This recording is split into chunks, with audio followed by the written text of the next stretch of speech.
Assemble the accused! Bear witness to their trials! The time of the Inquisition is now at hand. Putting pop culture to the rack, the Inquisition calls to account the events of the week, rooting out heresy wherever it is found. I am Grand Inquisitor Doomcock, the future ruler of Earth, and joining me for tonight's torture is Nerdrotic Channel's Grand Inquisitor, Gary Beekler. Gary, I am in a foul mood tonight. My plans to watch Batwoman tonight were completely screwed by technical difficulties. I was dealing with frozen screen, static, lurching audio, and I could not get it fixed in time, so I apologize. I don't know, there's nothing I could have done, but still, I'm regretful because I was really looking forward to us both being able to talk about Batwoman tonight. Well, we could talk about the first half. You caught the first half, and the second half, nothing but stupidity happened and feelings. Lots of feelings, betrayal, secrets, and a couple of bats. And just the destruction of just the Batman universe on television.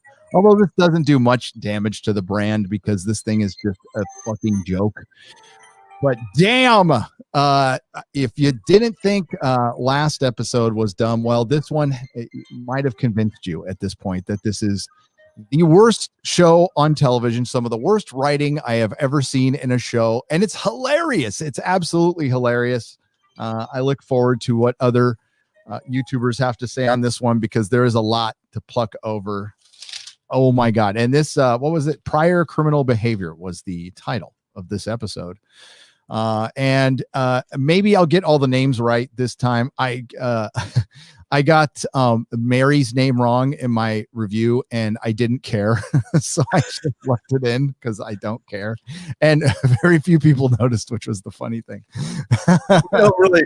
Yeah, I didn't know. I just said Asian sister. Yeah. Asian sister. That's all I didn't know her name.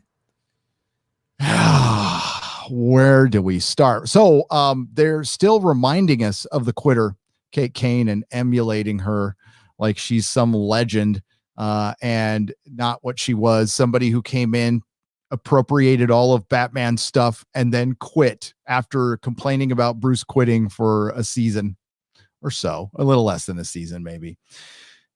But Ryan Wilder, my man, Ryan Wilder with a little bit of karate training is now equal to Batman, who spent years traveling the earth, studying chemistry and, studying to be a detective and multiple martial arts all around the planet, came back a changed person, and he still wasn't ready to be Batman. He had to do a little more to become Batman. But no, all you have to do is put on a suit and know a little karate. That's really all it takes. And now, to be fair, living in a van down by the river does toughen you up. But as much as, say, being surrounded by deadly martial artists and being like in, kill tournaments and stuff like that, maybe not, but still, her inner toughness from A, living in a van down by the river, and B, having a mom that's a potted plant, I think makes a special combination. Yeah, I missed the first couple of minutes because I did get to watch it live through Means. And so I don't know if I didn't catch her talking to her plant this. Oh, no, that was the last week. But yeah, so I didn't get to see hardly any of it, man. It just it was totally screwed. I mean, I went on because I was recording it. Recording was dead. Then I went to the channel, and the channel was doing the staticky thing, so it's been bad. Yeah, that sucks. You showed me too. Maybe we'll get it right next week. But we will for sure. I can walk you through this one, and it's going to be a regular live stream. We're going to talk about Batwoman. Then we're going to talk about Disney Star Wars because they are, in the words of Ichibaka, dumb. They're just dumb. It's a dumb company filled with a bunch of dumb bankers who know how to buy shit, don't know anything about fandom, and have decided that the only thing they know how to do is weaponize fandom. Motherfuckers, I've got some words for you later. We'll start out with Batwoman. So the part I missed whatever happened before the credits, right? So when I jumped in, I was at the gym. It was very important to go to the gym. I understand. Jacob was interrogating Mary, who I'm just going to call Mary Lucy. Mary Lucy was being interrogated, and so was Minnie Fox. And they, you had to know Kate was Batwoman, because he just found out, of course, from Alice, who has decided that she doesn't want to kill anybody.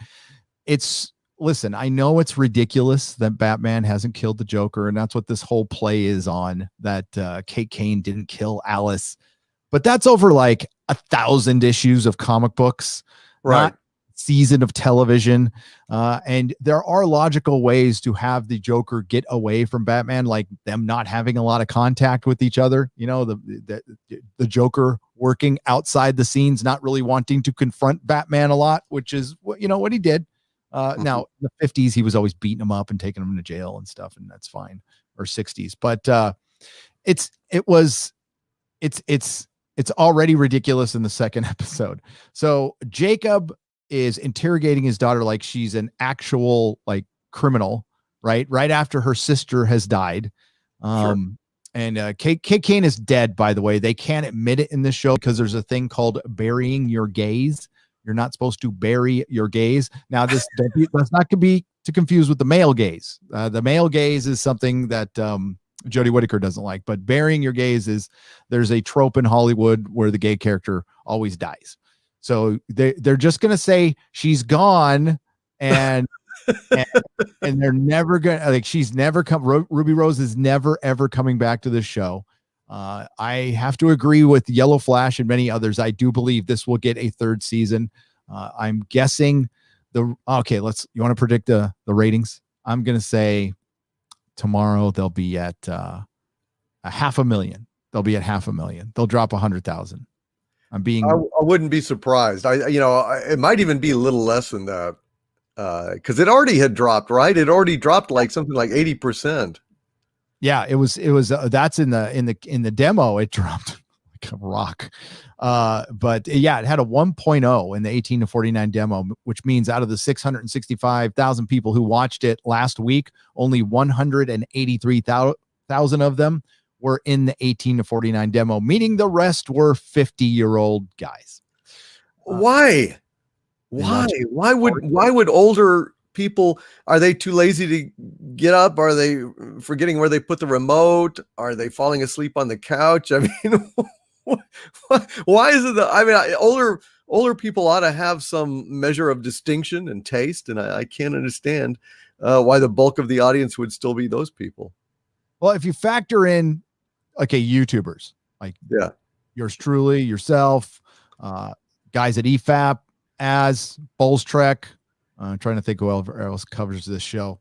And you factor them in, that has to at least cover 200,000. That's right. So, I mean, that's a big chunk. If these YouTubers stopped covering, I think it would actually hurt the show even worse. We'll find out. Yeah. We only have 15 episodes this season. And I had no intention of doing another video on an episode, but after the response to my last one, I have to. So if you guys don't know, if you're not familiar with CW television, most of you are, but some of you might not be familiar with CW television. This goes way back before Berlanti came in and screwed up the universe that while he produced, he didn't really create. He only started getting hands-on a couple seasons in when the thing started blowing up, but there was other people involved who actually were competent showrunners. That's why Arrow season 1 and season 2 were pretty good. Yeah. Flash season 1 was pretty good. Legends of Tomorrow season 1 was pretty good, kind of fun, a little wacky, but fun. It wasn't CW, but I always knew it would be CW at some point. And CW is not just feelings in hallways. No. It's secrets. I'm going to tell you a secret, and then I'm going to keep that secret from you, even though it makes no logical sense that I do that, but the story needs it. And then I'm going to want to tell you the secret, but I won't. And then the person you kept the secret from, which is like some very hurtful truth, finds out through somebody else, but then they have to keep a secret, right? So they get mad at you for keeping a secret, then they have to keep a secret, and then the other character gets mad at them. That's CW. That's freaking Vampire Diaries, The OC, Gossip Girl, and unfortunately, I've watched a lot of those three shows. This is Nerdrotic. I sat through damn near every episode of The OC, every episode of Gossip Girl. Oh my God. Vampire Diaries. I actually got sucked into that show and started liking it because it was such trash, but that's just the way. Heavens to Betsy. I've never watched a single episode of any of those. Not even Vampire Diaries, not one. Vampire Diaries was bad, dude. It was like, for one, just everywhere is stupid with vampires. They're just freaking everywhere. And yeah, it was bad. And you know, you always got the bad boy, and then he turns good, and he always ends up getting the girl, and then betraying his brother, and blah blah blah. It's just, that's CW. That's the way it is. So I understand this is low hanging fruit. This isn't usually the kind of. Actually, we covered season 1. We made it through 4 episodes, right? 4 episodes before we felt like we were picking on the, a special needs kid or something like that. That's what we felt like at the end. So we're like, I can't do this anymore. But I ended up catching up on the season, and it's just damn funny. So Ryan, after the interrogation, there is a secrets in hallways scene between Julia Pennyworth, Alfred's daughter, and Sophie, the jilted lesbians. And they're basically like, you loved Kate more than I did. And then do it, whatever. And one of them kept the secret of Kate being Batwoman to Sophie, and she's butthurt about it, whatever. That's actually the most realistic thing in this show is as far as portraying a lesbian relationship. I'm just kidding. Kind of. The thing missing was a U-Haul truck. Okay. That's all I'm saying. It's not, I've known quite a few in my lifetime. Then Ryan is shopping, and she's looking for a disinfectant for the kryptonite bullet. This is the only time they mentioned it in the episode. That's it. Scratching it. Yeah. And the store she's in gets robbed. She breaks up the robbery, beats the shit out of 2 guys with guns, and goes and checks on the store guy. She actually does something Batwoman wouldn't have done. Batwoman would have chased after the bad guys and left the store guy there dying or whatever. She actually checked on the store guy, but then the reason they did that was so the police could come in and arrest her for the robbery because she's black. So she didn't even have the outfit on. No, she had her flannel on. They're trying to dress this like this. I mean, she's really hot. Okay. I mean, like, Javisha Leslie is hot. And they're trying to dress her down. It doesn't really work until she's in costume. Then, and I have to thank Bulls Trek for the very best description of Batwoman. She looks like an overweight 8-year-old. It does. It kind of looks like Rose Tico trick-or-treating, doesn't it? Yes. But it is awful, man. It is awful. But that's funny that she can actually now kick ass. Now, presumably, she did not do this, Gary. She wasn't going around doing, Travis Bickle Batman type stuff. She was just living in a van by the river. But she put on the bat suit, and then not only can she now, fight crime in the bat suit, she can fight crime outside of the bat suit just by the bat residue, by the pixie dust that the bat suit exudes. Using that logic, if you and I found a doctor's coat and some smocks and stuff, we should be able to do brain surgery within 24 hours. Yes. This is true. And I'm going to test that out later. So I hope it's true, and I hope I won't get in trouble for botching a brain surgery. But I got to try science. Yeah, science is a great song. A crash course in brain surgery, by the way. Metallica covered it. Nice. She gets brought in by the Crows, the most incompetent security force ever in anything written for television, in a book or comic book or film. The Crows are freaking dumb, but Gotham is dumb. We find out how it's a city full of stupid people. So it kind of makes sense.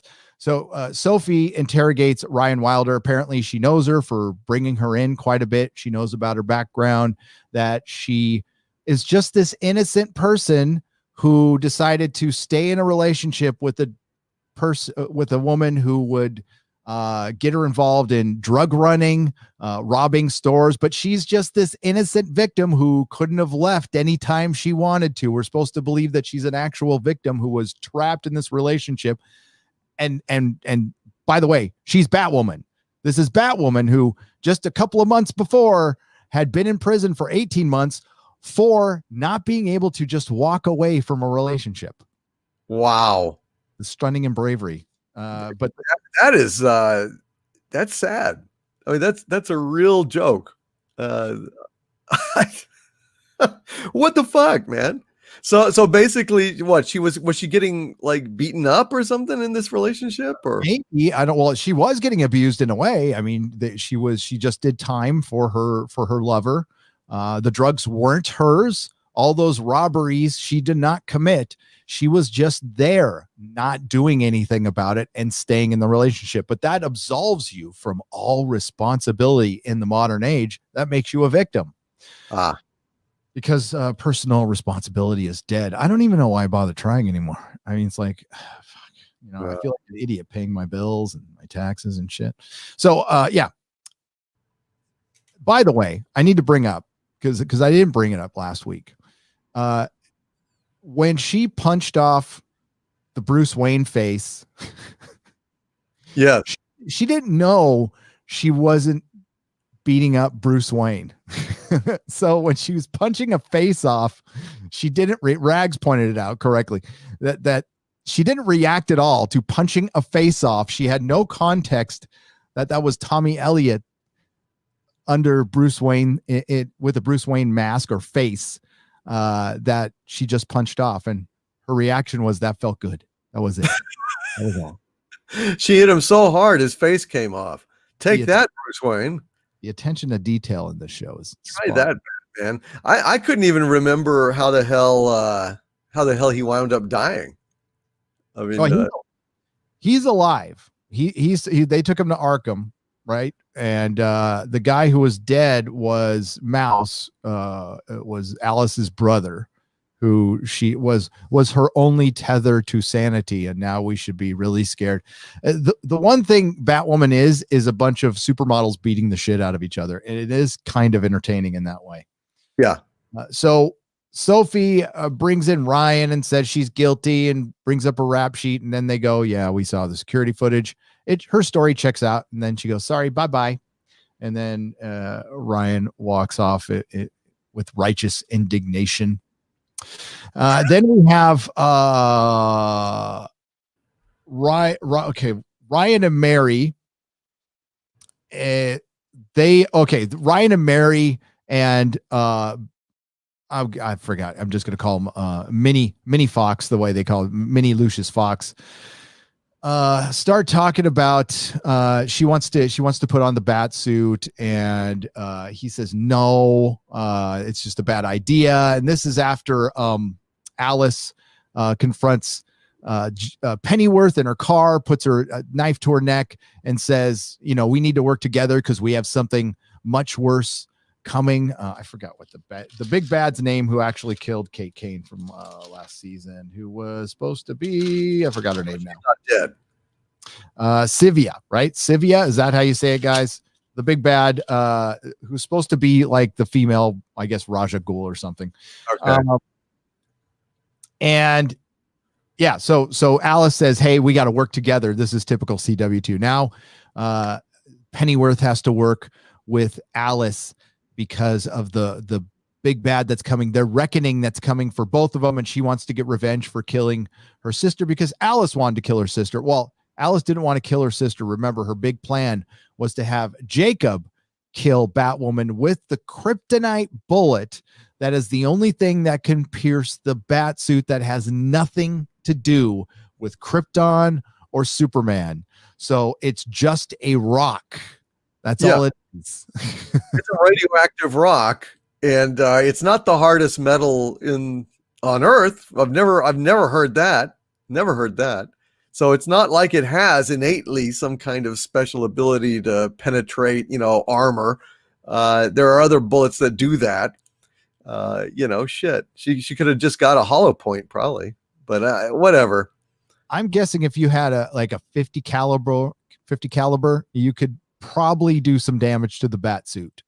That would be my guess. I would think so. That is ridiculous.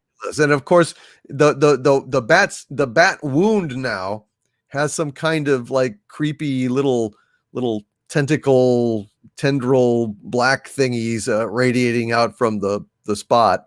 So God knows. Maybe we're going to get Audrey 3 growing out of her. Who knows?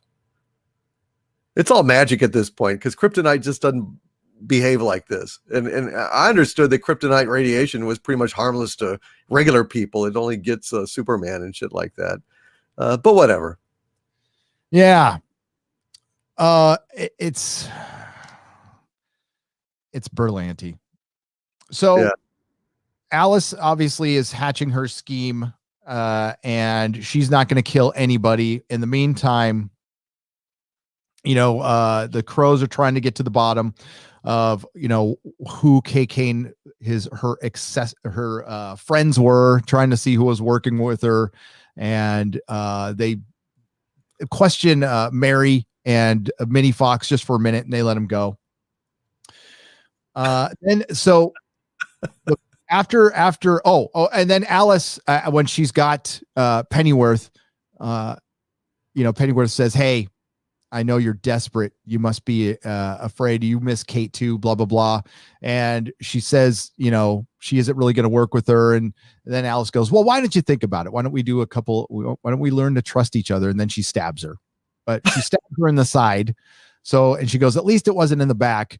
And depending on where she stabbed her, I mean, she would have been dead in 20 minutes. I don't know if she stabbed her in the side but anywhere near the belly is very bad, but it's Batwoman. So it doesn't really. Oh yeah. Well, I mean, look, remember Arya got gut stabbed, just plain gut stabbed with a medieval knife that wasn't sterile, jumped into the filthy canal water of Flea Bottom or wherever the hell it was, got out and then did parkour all across the city. So it's not so bad getting stabbed in the belly. No. Yeah, right. In that septic freaking water that she was running around in Bravo. Yeah, that everybody shits and pisses in. Yeah, sure. Septic shit isn't a concern. No. All right. So then they find Mouse's body, and it looks like and this is in Mary's lab, and it's Minnie Fox and Ryan and Mary. They're looking at Mouse, and it looks like he was just eaten to death by rat, or not eaten. He had a bunch of rat bites or something all over him, and his body. He is most definitely dead, but they said he died of poisoning prior to that happening. All of a sudden his body starts moving, and I mean like jerking, like his legs are and shoulders are all jerking about, and then one bat flies out of his body.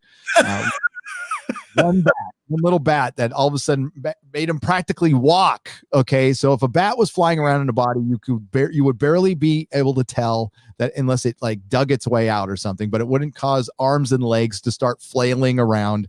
Whatever.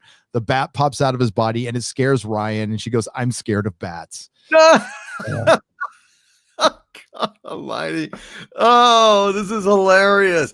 Well, as you know, Gary, well, maybe you don't because you're not a doctor. You're not a medical doctor, but there is a little compartment inside all of us that has all the little like levers that lead to our hands and our neck and our knees and our elbows. And they're all like kind of concentrically going in this little hollow space that is coincidentally about the size of a small bat.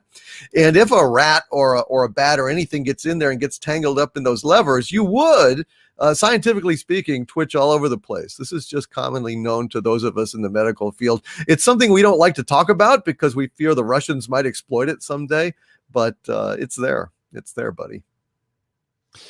Yep. So apparently this bat has a toxin in it that was put into it. So it was Alice, or I think it was Alice or this other big bad, took each individual bat and injected these bats with the toxin. I want you to remember that later. They took the time. I mean, hundreds, thousands. I can't. I don't know what the number is. Inject themselves. We know this. Yes, There are no junkies, folks. There's they're worried about an event. They're gonna somebody is going to kill a large group of people, and it turns out it's going to be everybody at the We Want Batwoman rally. We want Batwoman rally. We want Batwoman rally. Really? Yes. The We Want Batwoman rally that was just spontaneous because they missed their lesbian superhero so much that they had CW make them a bunch of signs that say we want Batwoman. Why? I don't know, but they're there, and they missed their Batwoman because it's been a couple of days, and they noticed that she's gone. I'm not sure. They're crying out for love, for justice, for the return of Batwoman. I think I was touched by that. Yes. And they're big. This sets up the dilemma for this episode. So the bomb or whatever they had planned at the time is going to happen at the We Want Batwoman rally, but we don't have a Batwoman. What are we gonna do? So Mini Fox suggests logically that Julia Pennyworth should dress up as Batwoman because she's done it before to tell the crowd to disperse and get out of there. And that gets shot down immediately because Kate's being missing has just been too hard on her emotionally, and I don't want to ask her that right now. Oh, that would be too much to ask of Julia to save hundreds, maybe thousands of Batwoman rallying lives to dress up in a costume because the pain is just too close. That's out of the question. We can't do it. So how about just going down to the local convention, finding a cosplay girl about the right size and just asking her, you pay her $50 or hell 20 to just dress up and go down and say, disperse, citizens, disperse. And then, isn't that kind of easy? Are they the only girls in Gotham, or are there other girls that about the same size? That may be. I'm not sure. I just know that Julie Pennyworth's emotional stability is far more important than thousands of lives in Gotham City. Well, that goes without saying. Of course, we wouldn't want to intrude on the poor dear, because she's sensitive. But again, I would just say, go down to the mall, or just say, hey, hun, you look about the right size. Want to make yourself a quick 20? People will spin signs for less. They could have done that, but instead, Doomcock, thank God Ryan Wilder was just there after dropping off the suit in the last episode and saying goodbye. She just happens to be around because she got pulled in for a robbery. I don't know what the hell she's doing there, but she's there. And she says, I'll be Batwoman. And Mini Fox goes, you can't be Batwoman, sorry, because you're Black Woman. And Mary goes, well, it'll be at a distance. It won't matter. They'll be focusing on the suit. It's okay. What could go wrong? So Mini Fox goes, okay.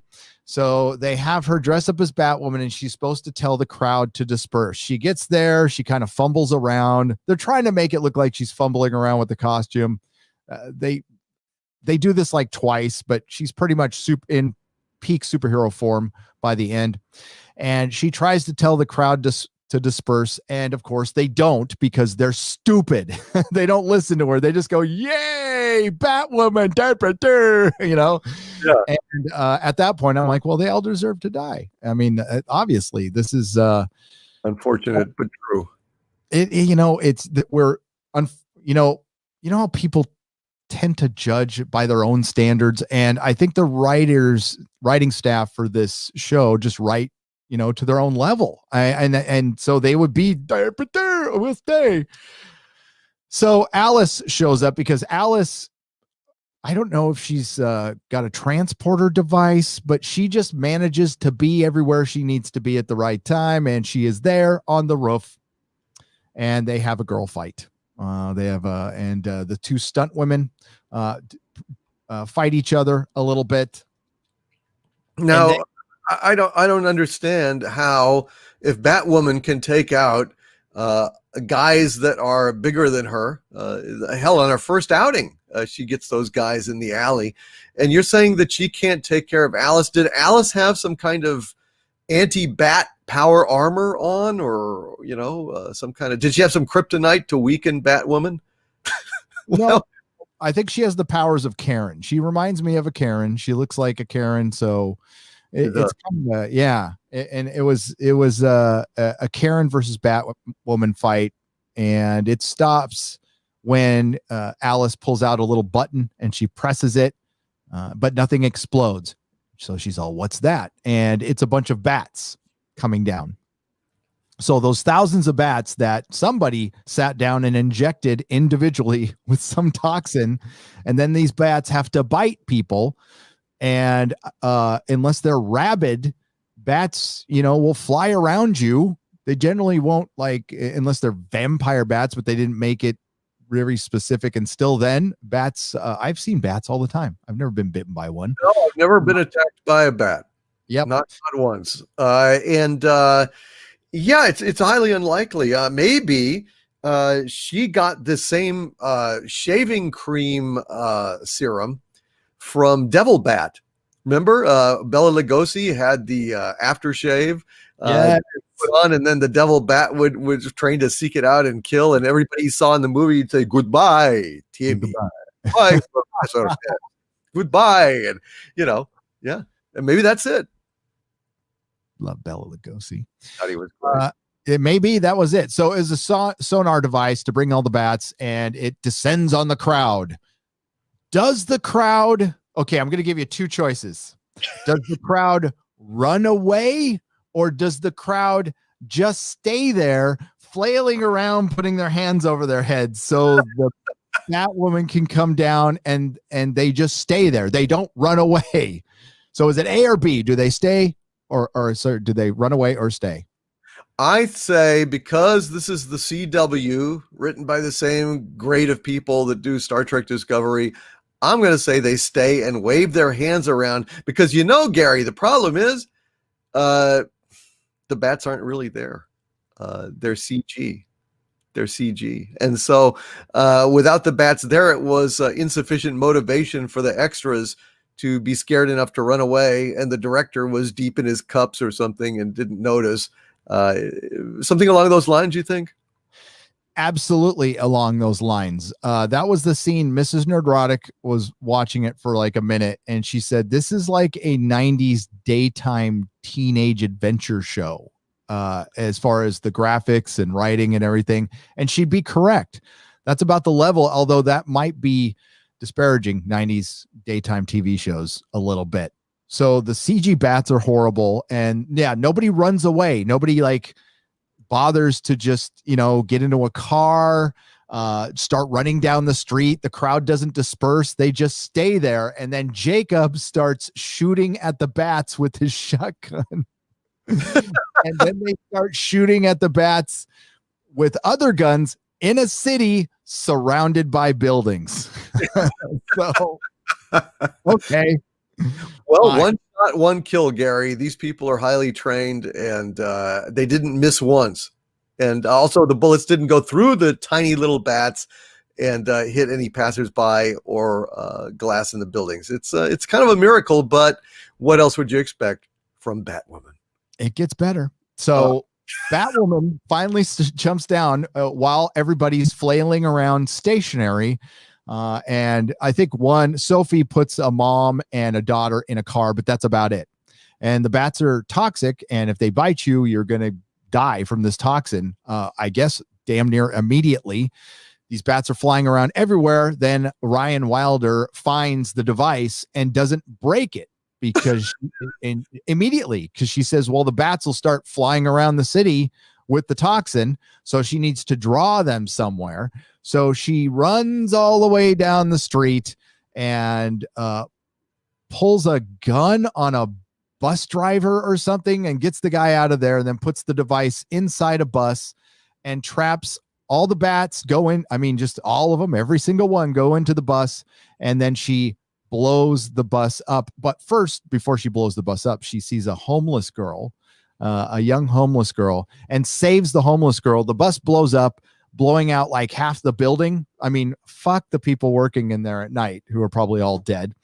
She saved the homeless girl, and that's good, which I'm glad she did. And that's how she defeated the bats. Alice got away. Later, she's confronted by the big bad's subordinate, forgot her name, but the woman at the very end of this episode was, even for Batwoman, the worst acting I have seen. It's like they pulled somebody off the street for this part last minute and gave her the script 30 seconds before they shot it. I cannot tell you how bad the acting is from somebody who just carried a sword. She Sophie and Alice met in an alley, right? And Sophie, I guess they were going to talk, but Sophie said put on the handcuffs. She puts on the handcuffs, then some woman comes out with a sword, knocks out Sophie, and then says, I'm gonna, you've messed up our plans. But she does it, she's like, you messed up our plans. And I can't even act as bad as the acting was in this. It was awful. Wow. Jacob apologizes to Mary for interrogating her so hard. He's all, it's hard on me too. I miss her too. You haven't given up hope. She's not dead. And Mary doesn't give an answer, but she gives her the face like she's totally dead, but we're not allowed to say she's dead because of the bury your gays trope. And Doug Ray Scott said, why, oh God, why am I in this TV show? I should have been Wolverine, for Christ's sake, and I'm in this show. So I feel bad for what is normally a very good actor who's done some decent stuff, and he's stuck in this prison of a show.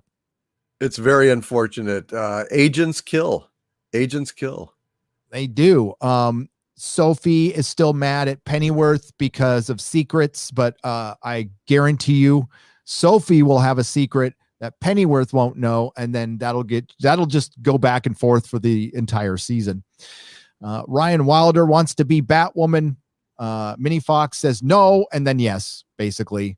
And then she sits down and looks at all the diaries to Bruce, and she starts writing all the diaries to Kate now. So now Bruce Wayne is completely out of the picture in this show.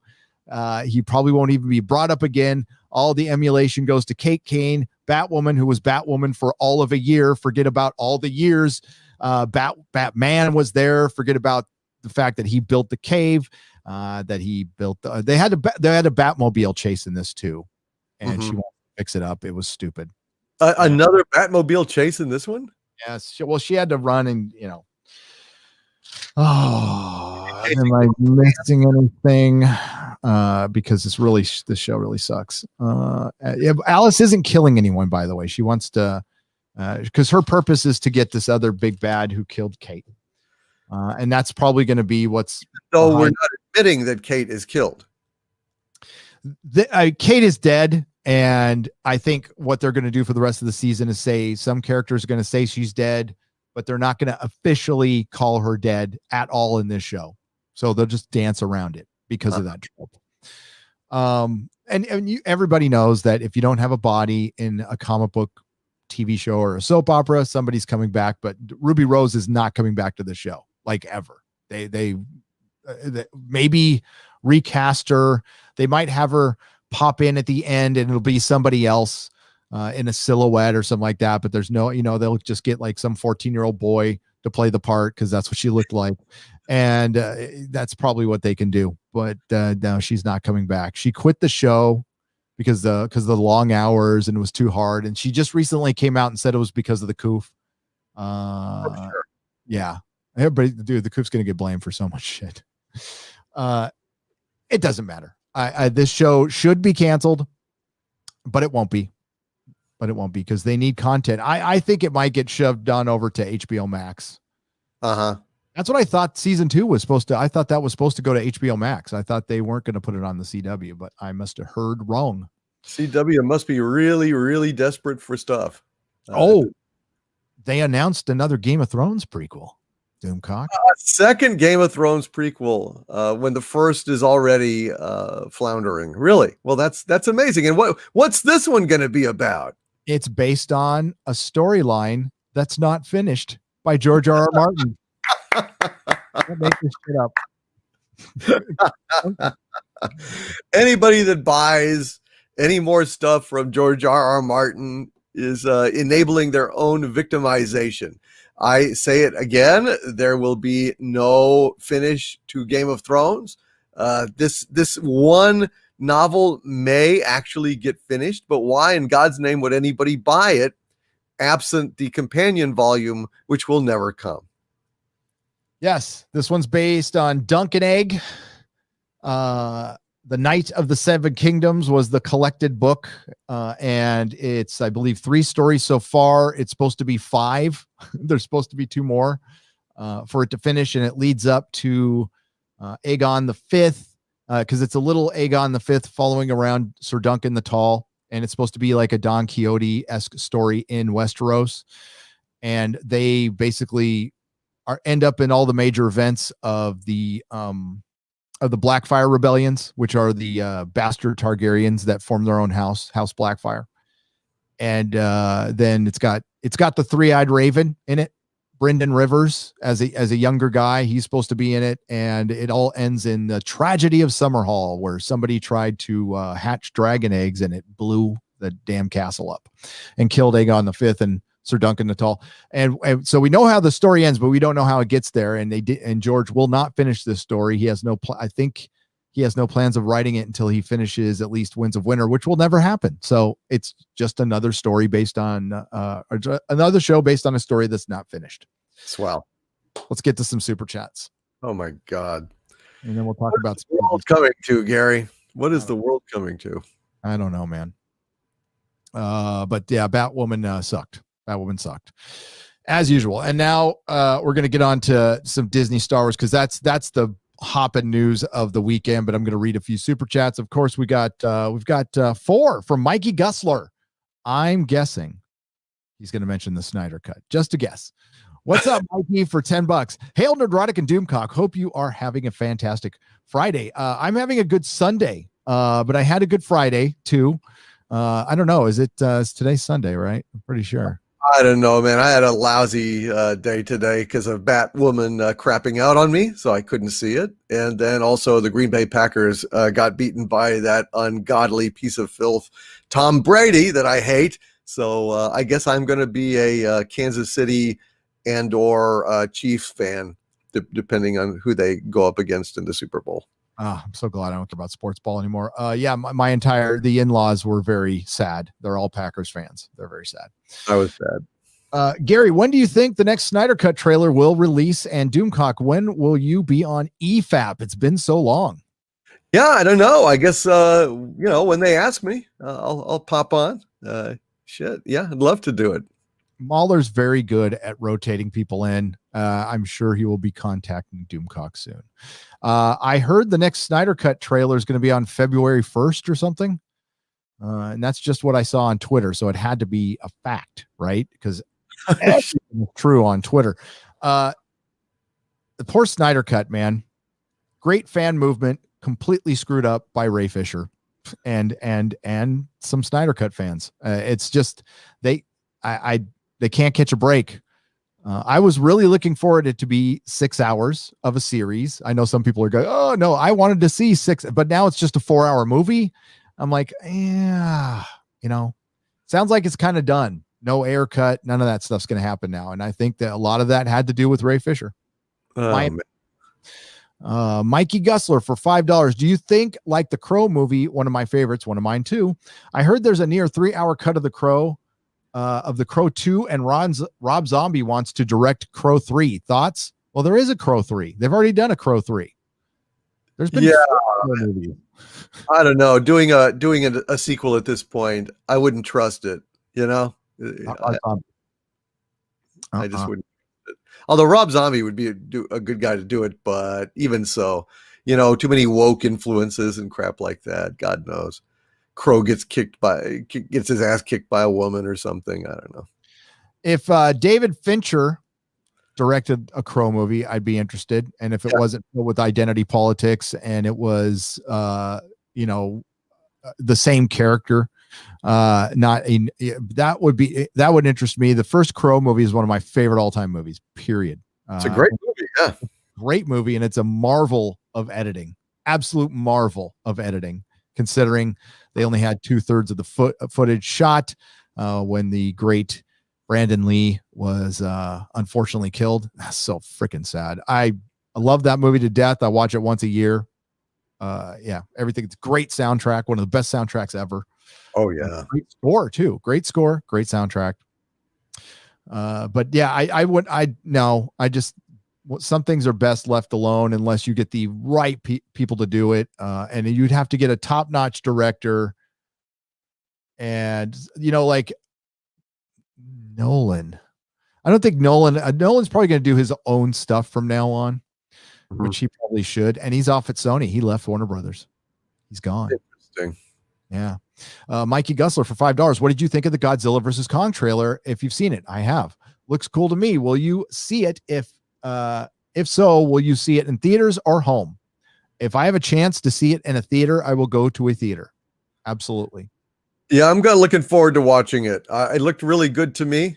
I enjoyed it thoroughly, and it's going to be traumatic because I love both those characters, and I don't want either one of them to get their ass kicked, and probably they won't. Probably it'll be one of these things like Superman versus Muhammad Ali or Spider-Man versus up at the end. Batman or something. It'll be like, well, they'll fight, and then there'll be a worse menace that they have to team up to defeat, and then they go their own ways, kind of waving their fists at each other, curse you, fill in the blank next time, and nothing will be settled. That's for sure. Yeah. Now I think I thought it was great. I agree with you. I thought the trailer was awesome, brilliant. Yeah. Watched 3 times over and over again. And I had the same feelings as you, as like it's watching 2 of your favorite characters beat the crap. That's, what, when Batman and Superman fight, that's how it's supposed to feel. Yeah. You're like, oh no, I don't like this. But I like it. And that scene where he pops out of the water and then freaking Kong smacks him in the face, I was like, oh, okay, I'm there. And as long as it's those 2 monsters beating the shit out of each other for a good hour and 55 minutes out of the 2-hour movie, and we have 5 minutes of the people going, ooh, the Kong kneels to no one. That was a good line. I liked it. Thought it was good. Well delivered. I just worry that it will be a lot of plot, and God, look, give us good lighting. Give us wide angles, long takes, and let us watch the fight. And if you're going to cut every second and have a shaky cam and have it in the dark and have it from the monster's POV, or people fleeing with the camera going lurching back and forth, then fuck you. Don't waste my time. I'm not interested. But if you're going to show us combat, show us the monsters like Kong did. Kong Skull Island was great. Yep. That movie worked. And the first Godzilla movie was okay. It was pretty good. The second one was complete waste of time. They really did everything I don't like about these things. And I'm just hoping to God that this will be a new approach and they'll do a good job with it. I totally agree. Do not take on a monster movie if you don't plan on showing us clearly the monsters for most of the movie. Yep. It's like, don't take on a property unless you plan on honoring the canon and respecting the characters that made that an established property. Don't bother touching it. Don't bother touching a property if you just want to use it as your own personal political platform, Star Wars story group. But they do. And this is how things get effed up. And this is what screws up fandom. And it's not fandom. And for, I'll save it. I've got some words for the corporate simps out there. Opposition HQ for £5. If anyone else is getting annoyed with the Star Wars Facts Twitter account, PS, what do you make of the new Godzilla versus King Kong trailer? Well, we just told you. We loved it. Thank you for the question. Thank you for the £5. And thank you, Mikey Gussler. We appreciate you, buddy. And we appreciate your passion about the Snyder Cut. Yes. And, the Twitter, the Star Wars Facts, Doomcock wisely took the weekend off from Twitter. So I'm gonna, but he's been catching up on what's been going on. Star Wars Facts is not a real. It's a channel that's got a blue check mark, but I don't think it's not affiliated with Star Wars. A funny joke. I was in my my Friday Night Tights messaging. I shot a message to him saying somebody should start up a Star Wars Lies Twitter account, and then Ryan Cannell shot back with, "Yeah, it's called the Star Wars account." Ooh, that was. That was good. So yeah, Star Wars Facts. You want to hear their tweet? Doomcock, you'll love this. Absolutely. Very interested to hear this. Oh, okay. Here it is. I will share it. Why don't I share it? Sharing is caring. Absolutely. There we go. Make sure I hate it when the messages are popped up. It says, the Rise of Skywalker writer Chris Terrio says Rey changes her lineage because she decides her ancestors are the Jedi. You can hear it near the end when you hear all the Jedi voices. One of them says, "We are your ancestors." Then it says, this line isn't actually in the film. So I just saw this pop up, and I say this about everything. If it does not happen in the film, it didn't happen. If it was supposed to be in the film, then she didn't decide, they did. And did I get those pronouns right? But yeah, it's a stupid statement. And, you know, they have been trying to explain away the Disney trilogy by adding comic books and stuff. You absolutely failed in storytelling, like everybody said before, if you didn't get it in the 2-hour plus movie. And there was plenty of time to do shit like that. And you can't explain it away. The Disney trilogy is a disaster from beginning to end. It makes no sense. It's stupid. Nobody cares about the characters. They're forgettable. They're lifeless. They're hollow. And all that managed to do was destroy heroes of generations, Han Solo and Luke Skywalker. And unless Disney does something drastic, they're just going to have these giant turds at the end of Star Wars forever. Time will not be kind to these things. This isn't the prequel situation, because the prequels were made by George Lucas. Yes. That makes a big fucking difference with everybody. As bad as I think a lot of the prequels are, it's still Star Wars to me. And I think it's execution. I don't have a problem with the actual story structure, although I would have rather had the Revenge of the Sith stretched out over 3 films and not the first 2 at all. I could have lived without either of them, to be honest with you. But that's my feelings on the prequels. But they're still fucking Star Wars. This isn't Star Wars. It's anywhere near, it's nothing like Star Wars. It's not fun. They're mean, they're stupid, and they're made by hacks, absolute hacks who use shortcuts with the most expensive intellectual property on the planet. And it cost them billions. And now they're realizing that, and they realize their mistake. In 10 short minutes, Jon Favreau made them all look like dog shit, like the dog shit that they are as filmmakers. I'm just saying, as filmmakers, Jon Favreau made them look like fools. He did indeed. And the whole world woke up and noticed. And then, by God, they couldn't just leave it alone. Pablo Hidalgo had to go ahead and snipe at Star Wars Theory and basically alienate a bunch of fans again. Detract from the corporate message and the successful deployment of The Mandalorian. Well, probably the most successful thing they've had on Disney Plus. And and then now it's just going from there, because it's now worse matters are, as it turns out.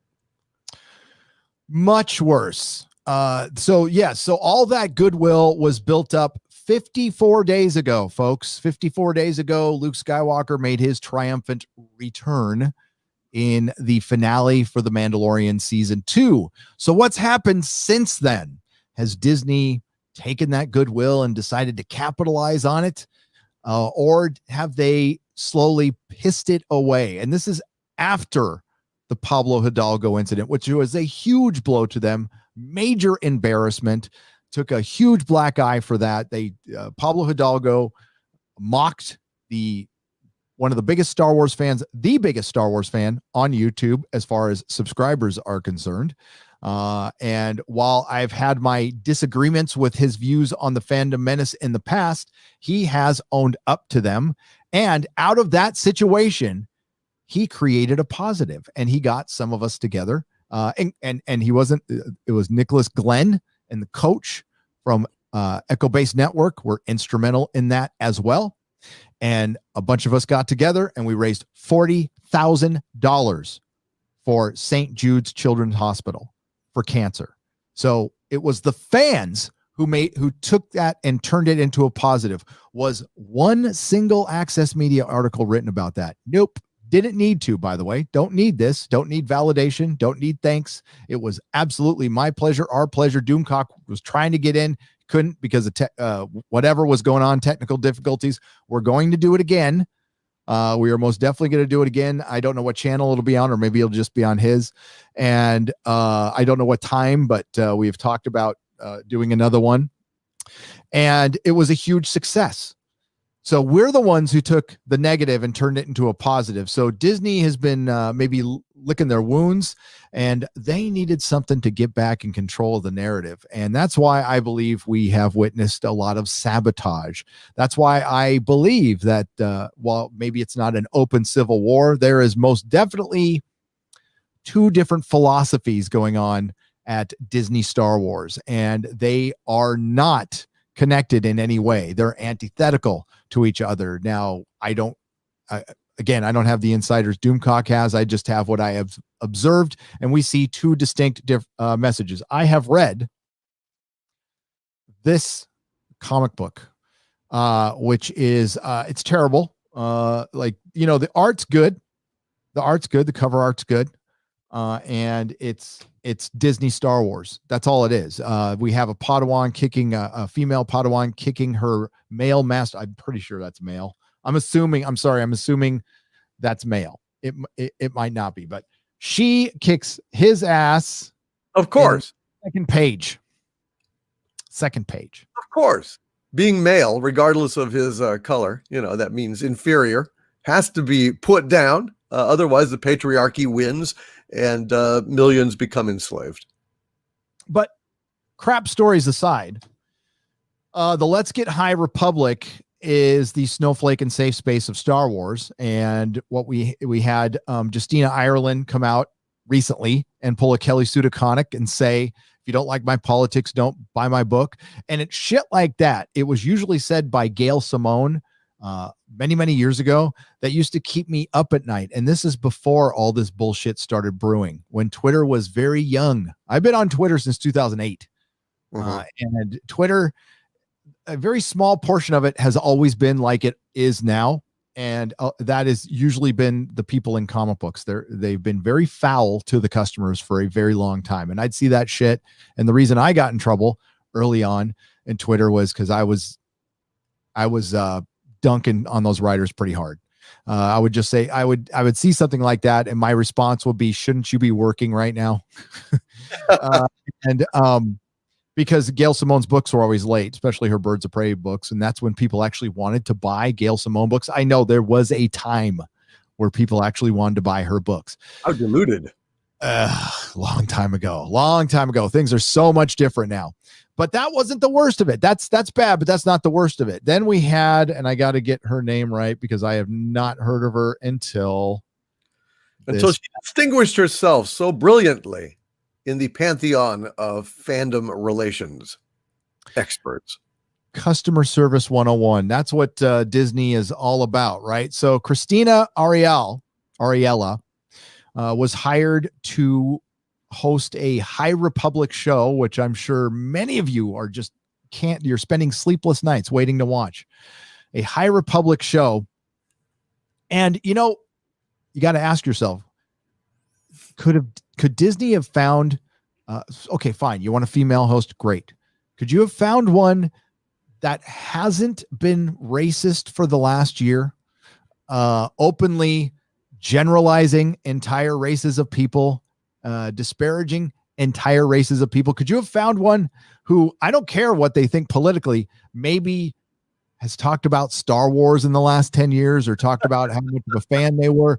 Or are you going to hire an actress who has put up some horrific tweets over the last year? And it's not just a tweet from 10 years ago or anything. I mean, it's a series of them. And I want to say up front, I am not personally offended by any of these tweets. I don't, she has her right to say it. This is a free country. She has her right to free expression. I'm just guessing that Disney hired this person for a reason, to send a very clear message what direction they're going in with their company. I don't even want to show these tweets. By the way, every YouTuber has talked about them and showed them and had very good takes about them. I'll read one. Just a reminder that white women are just as complicit in upholding and enforcing white supremacy. Now, she didn't word this with some white women, or she didn't specify that. Just a reminder that white racist women were just complicit in upholding and enforcing white supremacy. This was white women. That was everyone. That is saying all. That's what you're saying. That's very important. Now, do I feel this person has this hate in their heart? And probably not. I think this person is an actor, and she was riding the wave of BLM because, she's got a white husband. And as every YouTuber does, do not go after her, do not talk to her, do not engage, don't do anything. It's her right to be that dumb. That's fine. And if Disney wants to hire her, fine. Again, I'm sure there are millions of other women out there you could have hired that weren't doing this, that would do just as good of a job on your High Republic show. But they needed to hire somebody who might be appropriate for what the work is going to be.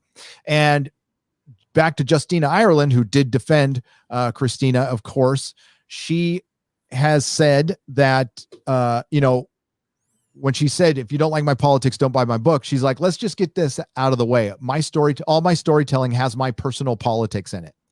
Well, that means you're a lousy writer. Yep. I know the politics of a lot of writers, and I don't agree with them, but I read their works, and I know that sometimes their messaging gets in their works, but they're talented writers and they write engaging stories with engaging characters. So I don't give a fuck.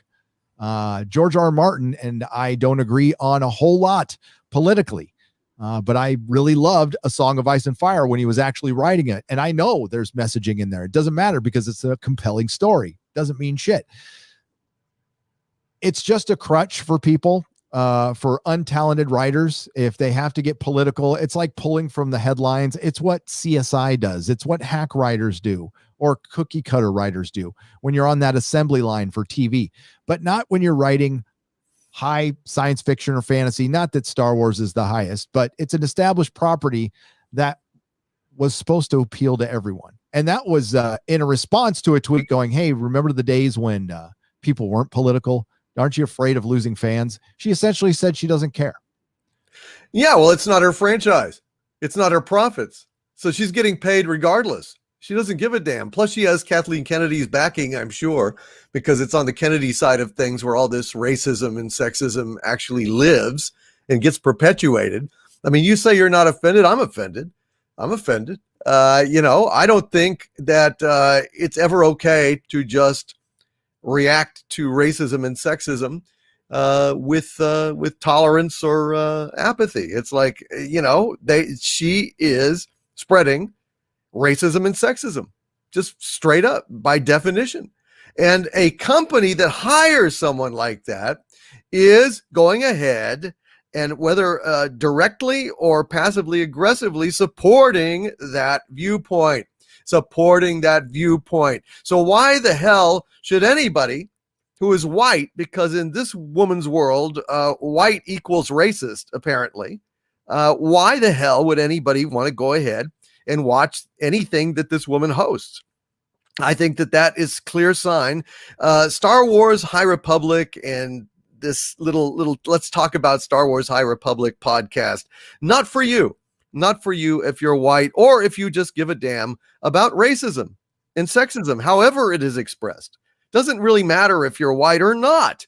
I don't tune into anything that's racist or sexist. It's just not there.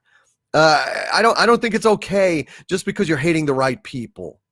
I don't think that hating people, period, is okay. especially if it's something to do with the way that they were born that they can't help. You know, I get down on guys like Kurtzman and chin balls and stuff, not because of how they were born, but how they suck. By their deeds shall ye know them. By their deeds shall ye condemn them. I'm not going to condemn somebody just because of the way that they were born, whether it's gay or a particular color or born into a certain religious viewpoint that their family taught them. Yeah, it's none of my business. I don't care. But this thing is passing the baton of sexism and racism. It is perpetuating it. It is spreading it. It is not okay. Not remotely okay. So, you know, fuck these people. Fuck these people. These horrible fucking racists that think that they can go ahead and hide behind a shield or a skirt of political correctness while they spew out the same kind of racist garbage that they accuse everyone else of spreading that actually doesn't, as it turns out. I think it's disgusting. It is. It is. I'm beyond giving a shit what people say on Twitter. I usually don't even get involved in stuff like this. This is a Twitter beef that just blew up beyond anything else and made the news because of the narrative that was reframed. And what pisses me off the most is, you know what? Disney hiring somebody who is disparaging an entire race of people is not even a fucking surprise at this point. As a matter of fact, it's completely expected. And the whole point of my Disney Star Wars is saved video was essentially, when are they going to fuck it up? It wasn't, they bought themselves 5 years. If they just shut their fucking mouths and hired regular folks, doesn't matter what color they are. Oh, go ahead. I'm sure there's plenty of black women out there who haven't put out those tweets, who would love to write about Star Wars or talk about Star Wars, who probably know a lot more than she does, that were probably more appropriate for the job if you want to just single that out. But no, they specifically chose another activist because Star Wars is a platform. It's no longer entertainment. And they are the ones, they being Disney, Star Wars, Lucasfilm, you are the ones who fucked up fandom, and stop weaponizing other fans against us. And that's what this whole narrative fucking turned into. It started out, let me break it down to this. Racist didn't like being called racist. That's what the weekend turned out to be. She got some tweets. She showed receipts. I'm going to assume they're real. I'm just going to assume they're real because it's fucking Twitter and I can believe it happened. She got some pretty foul tweets. Well, that's not from anybody on YouTube. That was a bunch of freaking, anonymous avatars. That shit's going to happen on Twitter because they've allowed it to happen on Twitter. Yep. And they're certainly allowing it all the time. And they have been supporting it. But what Disney Star Wars did was back her so they can frame the narrative that racist attacked racist. That's all this was. And they didn't talk about the very valid concerns of, oh, you're going to show your support for her, but you aren't going to show your support for Gina Carano or any other fan who has stepped slightly out of line. And, of like Gina, for one, the support for Christina turned into a fire Gina Carano thread. Like overnight. That's all it turned into. And some of us just pointed out that, you're so supportive and you don't like bullying and you're for inclusion, except for the fact that you shrunk Finn on the poster, which I can't believe people were actually defending. You fucking corporate whore simps. You're defending Disney for shrinking Finn on a poster, and your excuses were, and I saw this on Twitter, they shrink people all the time. Yeah, they do. They shrink people all the time for whatever country they're putting it in, for the racism, because of the racism, because it's all over the world. I know this might break your worldview because you haven't left your fucking house or your parents' house, but it's actually all over the world, and it's pretty bad in other places. That's why they have to shrink Finn on a poster in China. And look what they did to his character. They made him a fucking clown. So much so, Jonathan Boyega has brought it up and had to have a conversation with Kathleen Kennedy. I'm not making any of this shit up. It actually fucking happened. And it was Jar Jar Abrams' organization, Bad Robot, that did that. The same organization that said no more white comfort earlier this year. Remember that? Fanning the flames of division, causing more people to riot. And all of a sudden they're talking about inciting insurrection and bullshit like that. And that's the new tag. That's the new fucking download to the NPCs. And now they're trying to actually equate that to us. Believe it or not, Doomcock, yours truly, inciting insurrection by saying The Last Jedi sucks. They're so pathetic. They're so intellectually and morally bankrupt. And yeah, morally bankrupt because they lie all the time, trying to turn things around to serve their political aims without a shred of proof.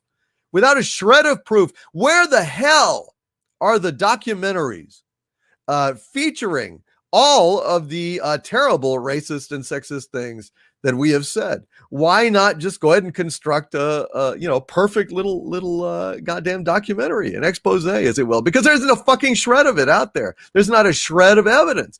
In fact, I love Star Trek. I love Star Trek. What is Star Trek about? The United Federation of Planets, equality, justice, brotherhood of all races, all sexes, all political persuasions, sexual persuasions. It doesn't matter. How do you have any kind of hate in your heart for other races or sexes and be a Star Trek fan? But they just ignore this. They ignore it because, hell, they've even called Star Trek racist and sexist. Yep. They've called the original series racist and sexist because it doesn't fit their fucking metric. They have no perspective on history. They have no understanding of what actually the civil rights struggle was. They have no wisdom. They have no patience. They're pathetic, creepy weasels. I'm so sick of their garbage. I'm so sick of them coming after the people that are actually a lot more moral, a lot more in tune with what it takes to eliminate sexism and racism. What it takes is to stop being it yourself. What it takes is to stop calling out divisions at every fucking opportunity, turning every show into a ratio, into, we've got this percentage of black people, this percentage of Asian people, this percentage of gay people, this percentage of whites. You just keep calling it out, and that is dividing. That is divisive in and of itself. So you fucking phonies are out there, instead of emulating everyone is human, everyone is worthy of respect, and everyone should have good parts written for them. Tell great stories. I am sick to death. I keep getting people like on Twitter and in YouTube comment sections and stuff saying there is no civil war in Lucasfilm. Well, you know what? There sure as hell is, because there's one side in Lucasfilm that views Star Wars as a narrative, and that is the Filoni and Favreau side. And we saw what a beautiful thing a narrative can be with the return of Luke Skywalker. And then there's another side that looks at Star Wars as nothing but a platform. It's a platform. And that is a fundamental rift right there between Kennedy's factions and Favreau's factions. One of them tells stories. One of them sells platform issues and propaganda. And that's the split right there. And here's what they've done to the Star Wars universe. Here's their timeline. So we start with Avar, the Let's Get High Republic, and it ends with that. So they're surrounding George Lucas's beautiful story with complete garbage. And this doesn't seem to line up to The Mandalorian to me. Not at all. And the reason they delayed this book, and this is my internet son Ryan's summation, I completely agree with it, that they delayed the book so they could ride the wave of popularity right after The Mandalorian.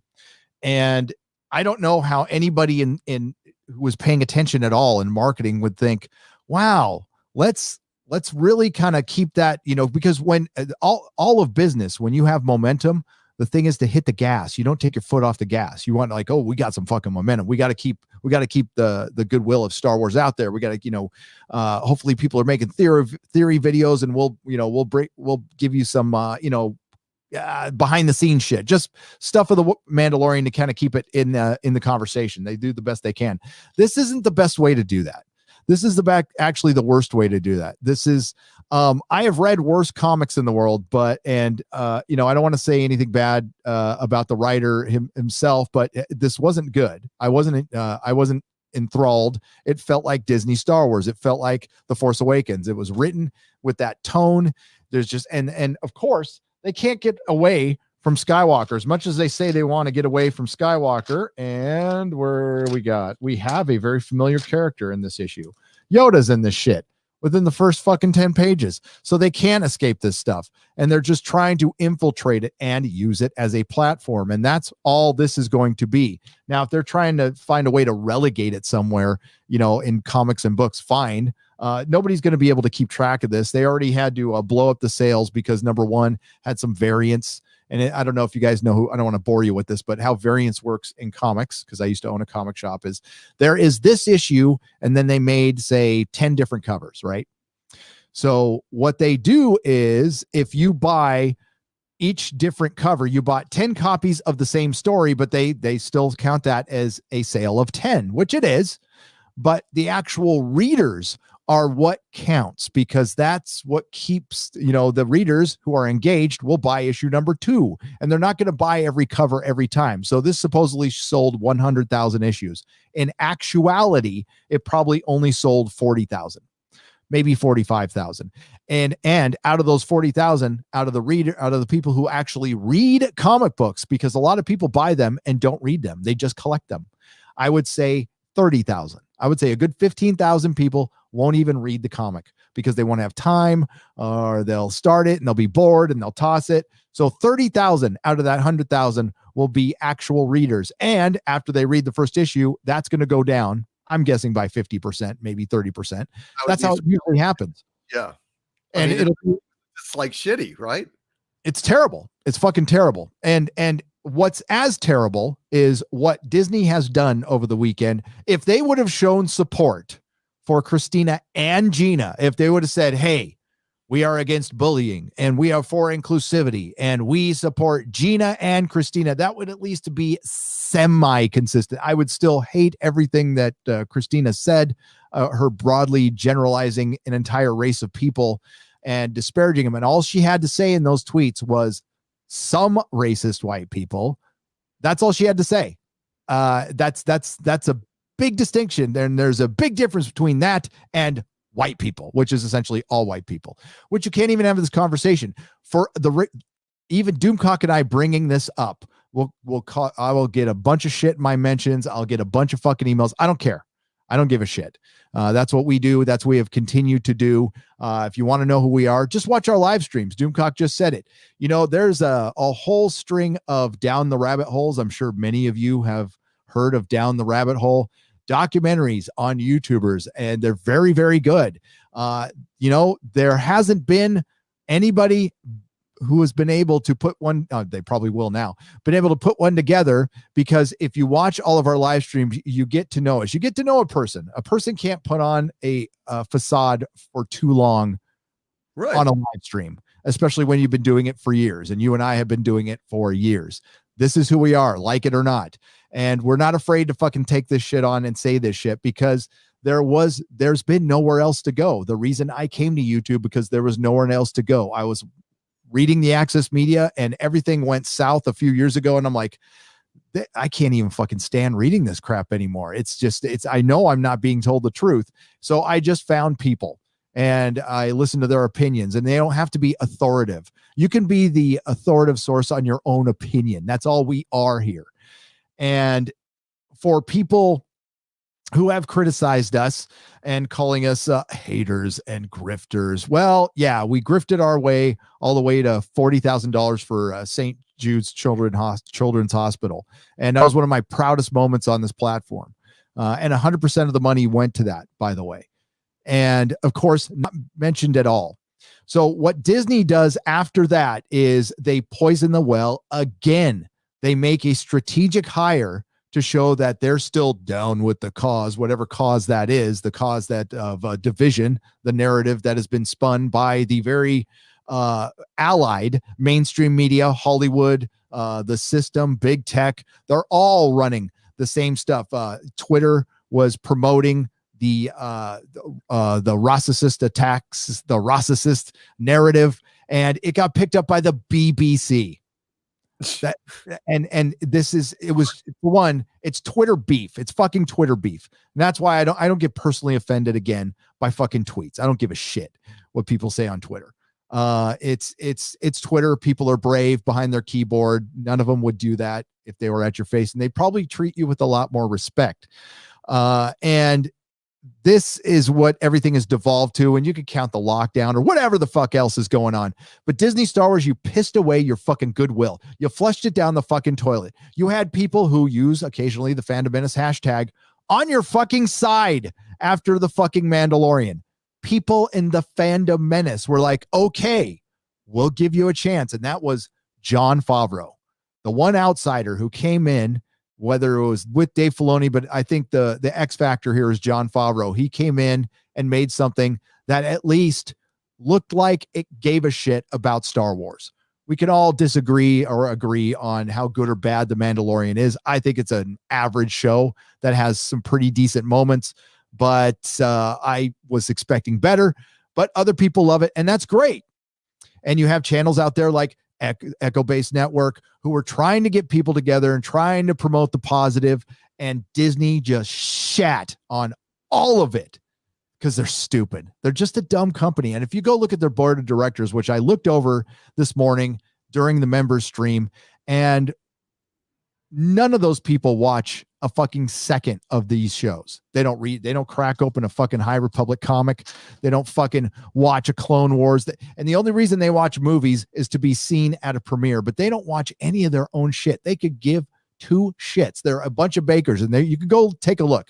You tell me which person on that fucking board actually watched an entire episode of the Clone Wars or Rebels or read a comic book or watched more than 15 minutes at a premiere of one of the Star Wars movies before they were called out by their secretary so they could do some more coke or whatever the fuck they do, or buy some more.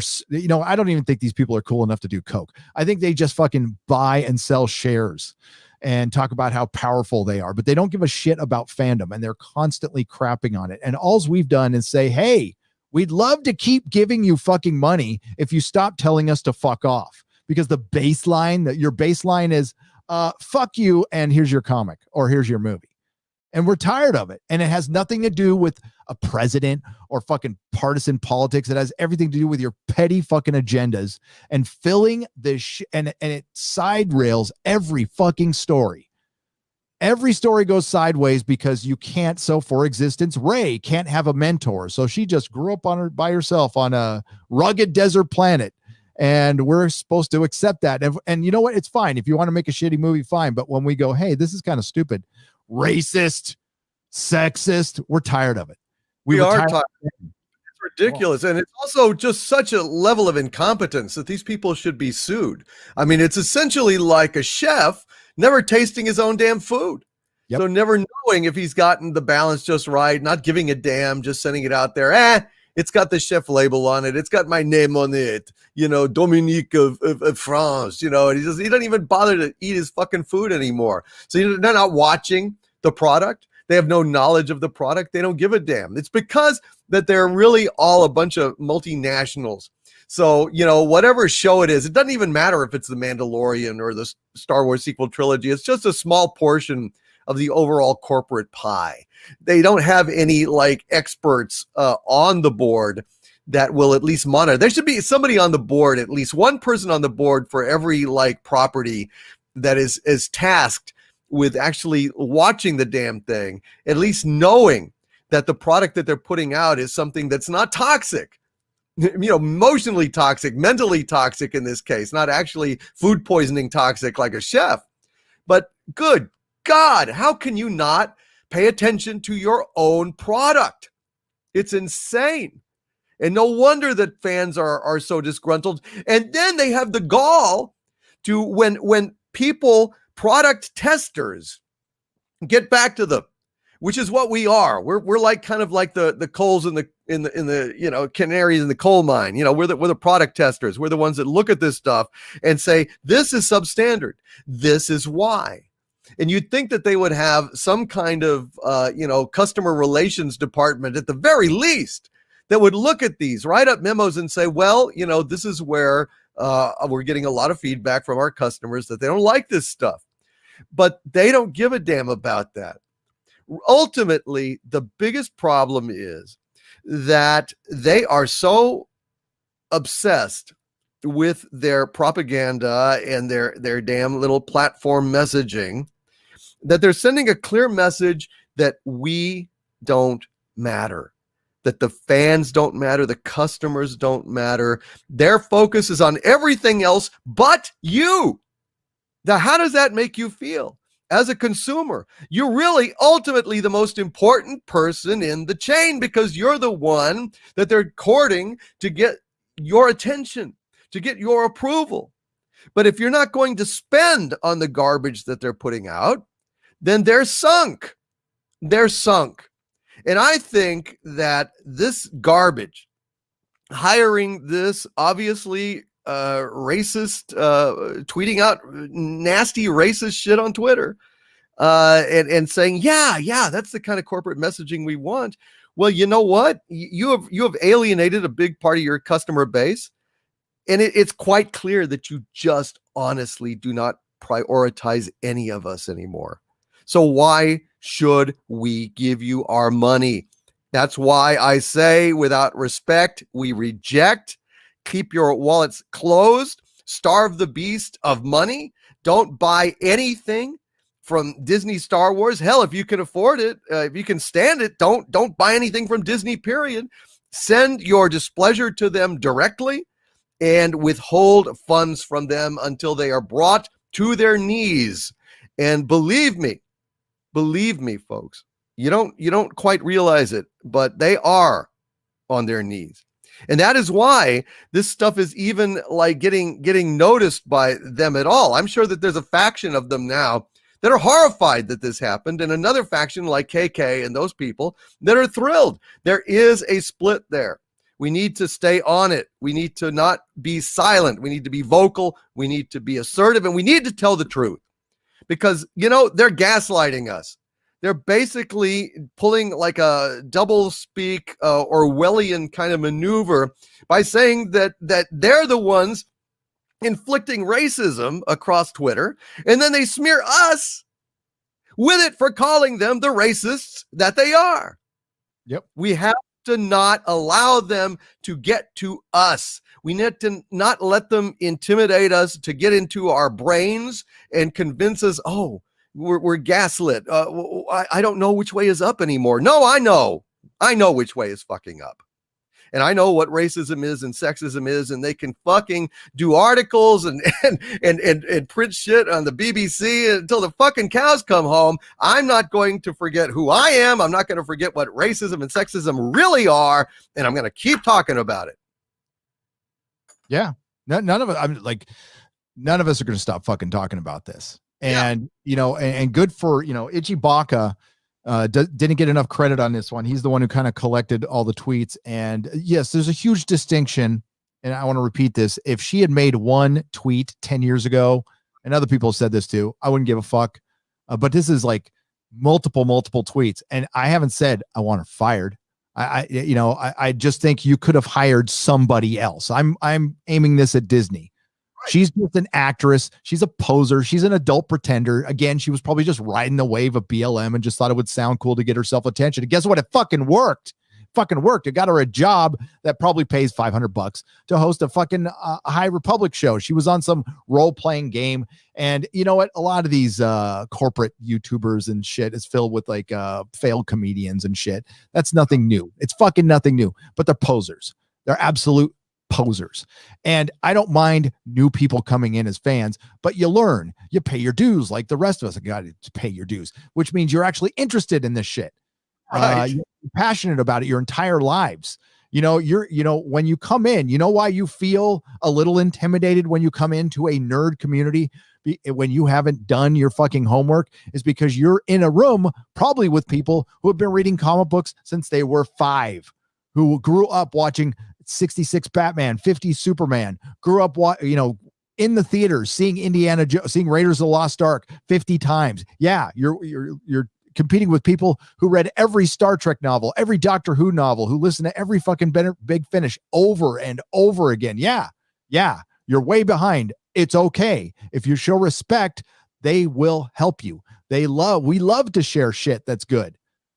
My God, if you mention the word anime, I will get 13 freaking anime suggestions in the chat right now because people love to share this shit. That's awesome. But when you come in like, fuck you, racist, they're not going to want to help you. I know it's unfortunately, people don't like being called that all the fucking time. And now it's meaningless. It's fucking meaningless. So now it's racist, fascist, or whatever the fuck it is, whatever term you're deciding. It's all hyperbole or hyperbole. Right. Whatever. And really, you're right, man. And it helps out the actual racists and sexists and haters because you've cheapened what is actually a fairly a nasty accusation by leveling it against and falsely against people like us who are just complaining about shitty products. Just period. It's just shitty products. But you cheapen it. The actual racists and sexists out there in the world, it's just crying wolf and bitching just to hear yourself bitch without having a clue about what is really out there in the world. It really cheapens any kind of cred that you might have caring about actual social justice or actually helping people who are being discriminated against. You cheapen the whole thing. Yep. And then, look at the Anita Sarkeesians of the world and the Zoe Quinns. They get hired by their friends, but there's no longevity of career there because they don't have talent. They had to weasel their way in to get attention. And then, of course, they got the attention, but they couldn't keep anybody there because they had no fucking talent. And that's still takes. You can get the attention, get the job, but Christina's going to be forgotten in a couple of years, just like, well, maybe not even that long. And the High Republic will be forgotten as soon as Boba Fett comes along. And we'll see how much damage this actually does if they keep doing this shit. All Disney had to do was not do anything. Don't do anything stupid. Don't attack a fan. You know what? I challenged him before. I challenged Lucasfilm. Don't attack a fan for 365 days. I don't care how much you want to, just don't. See what happens. See what it's very advantageous to not attack your fandom. I know it's fucking rocket science. It's a big secret that I'm letting you have right now. As I know, I was just a lowly comic shop owner, but I made it a habit not to attack my fans and to treat my customers with respect. And I got to see them every day. And it was a fucking honor to serve the public in San Francisco when they came in with their hard-earned money and they wanted to spend it in my store, which was selling the exact same shit as at the 7 other stores in San Francisco. But they chose my store, sometimes going 30, 40 miles because they liked me. They liked my customer service. They liked what I trained my employees and their customer service. And they liked hanging out in my shop. It's not fucking hard. Just be nice and actually know what the fuck you're talking about. That helps too. But that's the problem. A lot of people don't know what they're talking about anymore. You said it very well, but that's the problem is that most of the people I'm finding most of the people that are coming in to fandom these days that are fresh are coming in solely because of the agenda, because of politicization of stuff. You know how you can tell the real fans when they come up to me or you and they ask, what did you think about The Enemy Within when Kirk why didn't he send the shuttlecraft down or something like that, like a really specific question. They don't come in arrogantly pronouncing Star Trek to be deficient. They come in humbly seeking to talk about something that there's a newfound love. They don't come in with arrogance. They come in with respect and affection. And you can just spot it right away. And awe sometimes when it gets cracked open, they realize we still hear it to this day. It's like, I just started watching Star Trek and it's amazing. and it's because you were talking about it. Or how many people we've turned on The Expanse, Yep. you know, newer. And that's what I want to do. If you ask me what I want to do, I want to cover good television. The clicks are 1,000 times better. And you know that, but there's none out there. And we both of you and I have taste, and we're not just gonna, you know. I saw a question earlier that said, "What's your favorite junk food TV?" And I listen. If you watch junk food TV, that's cool. There's certain like reality shows I like that were complete garbage, but I liked them. Like Flipping Vegas was one of my favorite. Fucking love. Oh, really? That. Totally garbage, but I loved it. But I usually don't have time for that stuff now. Like if I'm gonna watch them, I want it to be good. I finished Cobra Kai finally. It's fucking great. Oh, yeah. All right. Good. Season 3 I thought was better than season 2, but nowhere near as good as season 1. Agreed. Actually, Mrs. Nerdrotic and I are watching the whole thing over again, and you can't just watch one episode. So we got through like 5 episodes of the first season. It's fucking so good, and it's real simple. Again, all they did was show respect to the old characters. They based it off a fucking YouTube video, and it's genius, and it's simple. It's really simple. Ash versus Evil Dead. And thank God you're one of the only ones who's actually watched that show that I can talk to about it. That they did the same fucking thing. Mm-hmm. Third season was brilliant, you know, and it, you know, has about as deep of a lore as Karate Kid does. And you could have done that with Star Wars. All you had to do was put Han, Luke, and Leia together in a movie. Not killed anyone. Personally, I would have let them live and just fly off into the sunset and then introduce your new characters. And by not killing the other characters, you don't anger anybody. And maybe they start endearing themselves because they show respect to Han Solo instead of just fixing shit because they can. Fucking stupid. But going back to customer service, which is very important. Everybody's in the business now. The minute you go on Twitter and you put in your bio that you work for Disney, or you announce that you work for Disney, and you start getting all that attention, hate to break this to you, it's not because of you, it's because of the property you're working on and the company you work for. And you are on the clock every time you're speaking nowadays. And whether you like it or not, everything you say is going to reflect on that company. And yeah, it gets kind of messy. You know, you got free speech, free expression, but you're also reflecting on this company, and that company has to worry about it. Well, that company will do things to certain people and it won't to others because the company's racist, because the company is filled with cowards. I'm going to shout out a video that I saw a couple of days ago, or yesterday, actually, while I was at the comic shop, and it's by your boy, Zach, Diversity in Comics, one of his best videos in many, many a moon. And look for the thumbnail where the nerd is being shoved into a locker by a jock. And he breaks it down beautifully, what went down and what's behind the scenes at Disney. And it's because of standards and the bigotry of low expectations. And they don't expect as much from some people as they do from others because they're afraid of the blowback. All of this is about the path of least resistance. And nobody's against inclusivity. Nobody's against diversity. All the intellectual properties, or, you know, I talk about Doctor Who, Star Trek. I don't talk about every show. When I'm talking about Doctor Who, I'm specifically talking about Doctor Who. When I'm talking about Star Wars, I'm specifically talking about Star Wars. But we all know it's bigger than that. Mm-hmm. And they are trying to, again, attach narratives to us that we have to constantly defend. I'm getting tired of it, but we have to constantly defend because they're outright lies. I don't care who plays what. What I do care about is behind the scenes and within our stories, dividing fans, attacking fans, weaponizing language. That's the kind of shit I've been trying to fight. And when people like Michael Chabon come out and admit that they write things into their stories to be divisive, to offend fans. And I'm sure, or I'm not sure, I don't know what's in their head when they write this stuff. I don't know who they're thinking of, but they unintentionally offend half the fandom because they think they're right, because they think they know everything. They think they know all. Michael Chabon won a Pulitzer Prize, overrated book, a good book, but an overrated book, which is just basically the story of Siegel and Schuster.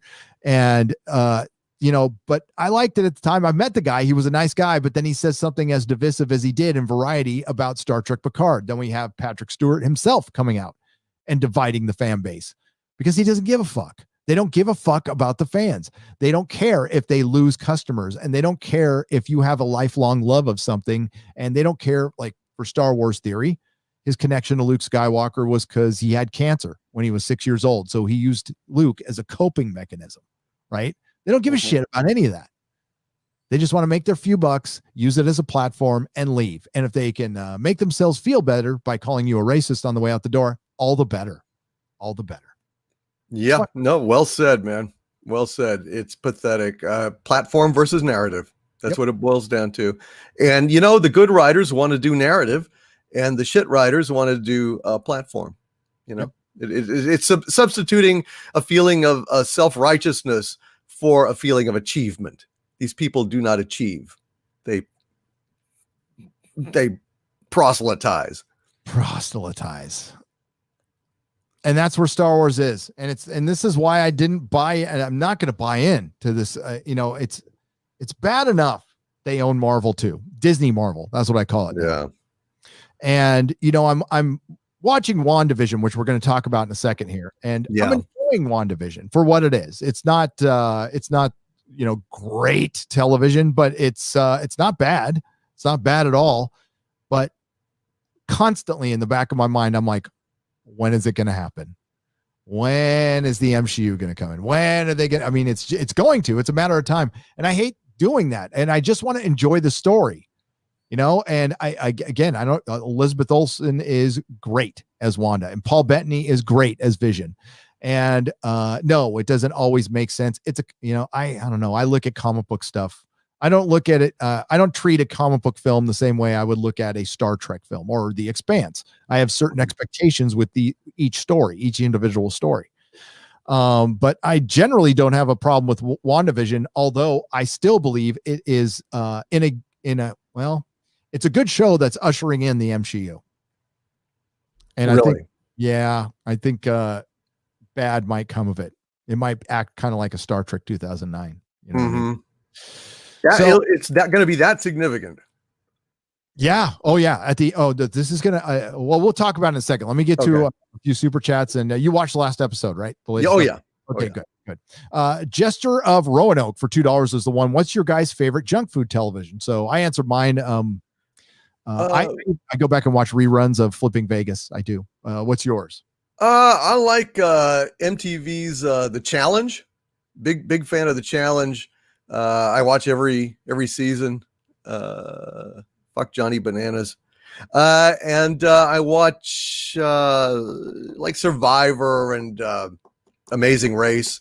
I like those are kind of my favorite go-to junk shows. Also used to watch Teen Mom 2 just to see how hilariously fucked up their lives are. But that's my junk food stuff. And I think I need it. You know, I need it because everything else I'm looking at with a critical eye. And I mean, there's just no way I'm going to talk about, The Challenge or anything like that. So it's like I can turn off my computer and I don't have to take notes, and I can just sit there and veg and enjoy the setbacks of the players I hate and that kind of thing. So it's a very basic, the more complex the mind, the greater the need for the simplicity of play. So that's what I do. Also, that's why I like tennis. No, tennis is awesome. I love playing tennis too. It's been a long time, but I'm a golf fan. I'm a golf. Wow. Holy shit. Golf. I love golf. No shit. I can't stand. I mean, I don't have anything against it, but to me, I don't know. It's slow. Yeah. I got into it with my dad when Tiger Woods was getting big. Indies, it kind of blew up, and that guy's great. Yeah. But for junk food television, what I used to watch, like back in the day, I'm trying to think back when I haven't had cable in a long time, folks. So I used to watch the Dave Navarro tattoo show. I used to watch Jersey Shore all the time when I was living in LA working for Technicolor. I lived with my friend my friends Pat and Marcy for a little while till I got my own room. And this is when I was going back and forth working at the comic shop and then working at Technicolor. Pat is the bass player from Unwritten Law. So he and I would watch just garbage television at night and had the best time. It was awesome. But yeah, I love that stuff. But now I watch YouTube videos, and I don't call it garbage. I watch everybody's live streams. I was watching Ryan's before the show, watched a little bit of Jake D. Was a member of mine. He's got a channel out there, an up-and-coming channel. I think he just hit 250 subscribers. Hail Jake D. And yeah, that's what I watch now. Or I go down the rabbit hole and watch some, it's harder to find, but some UFO stuff on here on, God, it's so hard to find on YouTube now. Or ancient civilization stuff. You know what I don't watch anymore is Joe Rogan. Yeah. He's on Spotify and I watch his clips once in a while, but I used to avidly watch Joe Rogan and I don't. And it's very easy to go over to Spotify, but I just don't. It's weird. I know it's the same for me. I'm still watching some of the ones that are left over on YouTube, but Spotify, I mean, I don't know. I suspect it probably has a lot of commercials, but maybe I'm mistaken. It's free. I haven't experienced, well, I haven't gone over and watched a full one yet. I don't know. I mean, I subscribe to Spotify and you'll be able to hear this show on Spotify tomorrow. But that's through my website. You can actually get it to my website too. But it is free. You don't have to subscribe to Spotify to hear Joe Rogan. Yep, absolutely free. Yeah, I just haven't though. Yeah, I haven't either. 10 Canadian pesos from Mitch Thibodeau with the thank you super sticker. Thank you, Mitch Thibodeau. I appreciate it. And the great Mark C. Mark C, what's up, brother? For 10 bucks. I was on Fat Steven Seagal's live stream discussing WandaVision. I'm 99% sure I figured out the plot. If anybody on this planet has, Mark, it's you. Kind of hoped other comic fans would as well. Check your DMs. There is the foundation of the show, and I completely agree with you, but you also have to go back. God, this sucks, Mark, because there was a time I could have rattled the issues off like that, but I have been out of the game for a few years. But it is the Avengers by artist Paul Smith, where Agatha Harkness is in there and Magneto's in it, and it's Wanda's children, and I think he didn't have that run. But here, I'm going to share what he shared because he's spot on with this. Mark is spot on. This is what it's based on, folks. Give me a second here and I'll pull up the picture. Yes, and thank you, Mark, for sending me that on Twitter as well. He sent me a breakdown of what he thought what was going on with it. This is what it's I mean, for one, you're not going to get Wonder Man, but there's Wonder Man in the background all over the place in all 3 episodes. There's little nods to Wonder Man. So this is why I think he's spot on. Vision Quest is great, by the way. The West Coast Avengers unsung book. Loved West Coast Avengers. But yeah, look at that. And like, if you guys want to dig deep, and this is what is the good that could possibly come out of this, because you and I both have talked about proper superhero comic book storytelling should be done on television. And it's worked. Lois and Clark, Smallville, the 50s Superman show. There's shows that's worked because it's meant for long form storytelling, serialized storytelling. You're not always fighting a giant laser beam shooting up into the sky or some big bad. And sometimes they're losing. You can have the superhero lose and go, like, you could tell so much more story, and it doesn't have to cost you a ton of money. And you can tell weird, surreal stories like WandaVision, and you watched Legion, so you see the similarities in these shows. And Legion season 1 and season 2 were great, absolutely great. Better than the comic book. I will say better than the comic book because I was never a big fan of the comic book. And you can tell weird stories like this and this is supposed to open the door for the mutants and the multiverse, Doomcock. So they're going to introduce mutants in this show, and it's going to lead to the introduction of the X-Men, and it's Wanda might end up as a villain by the end of this.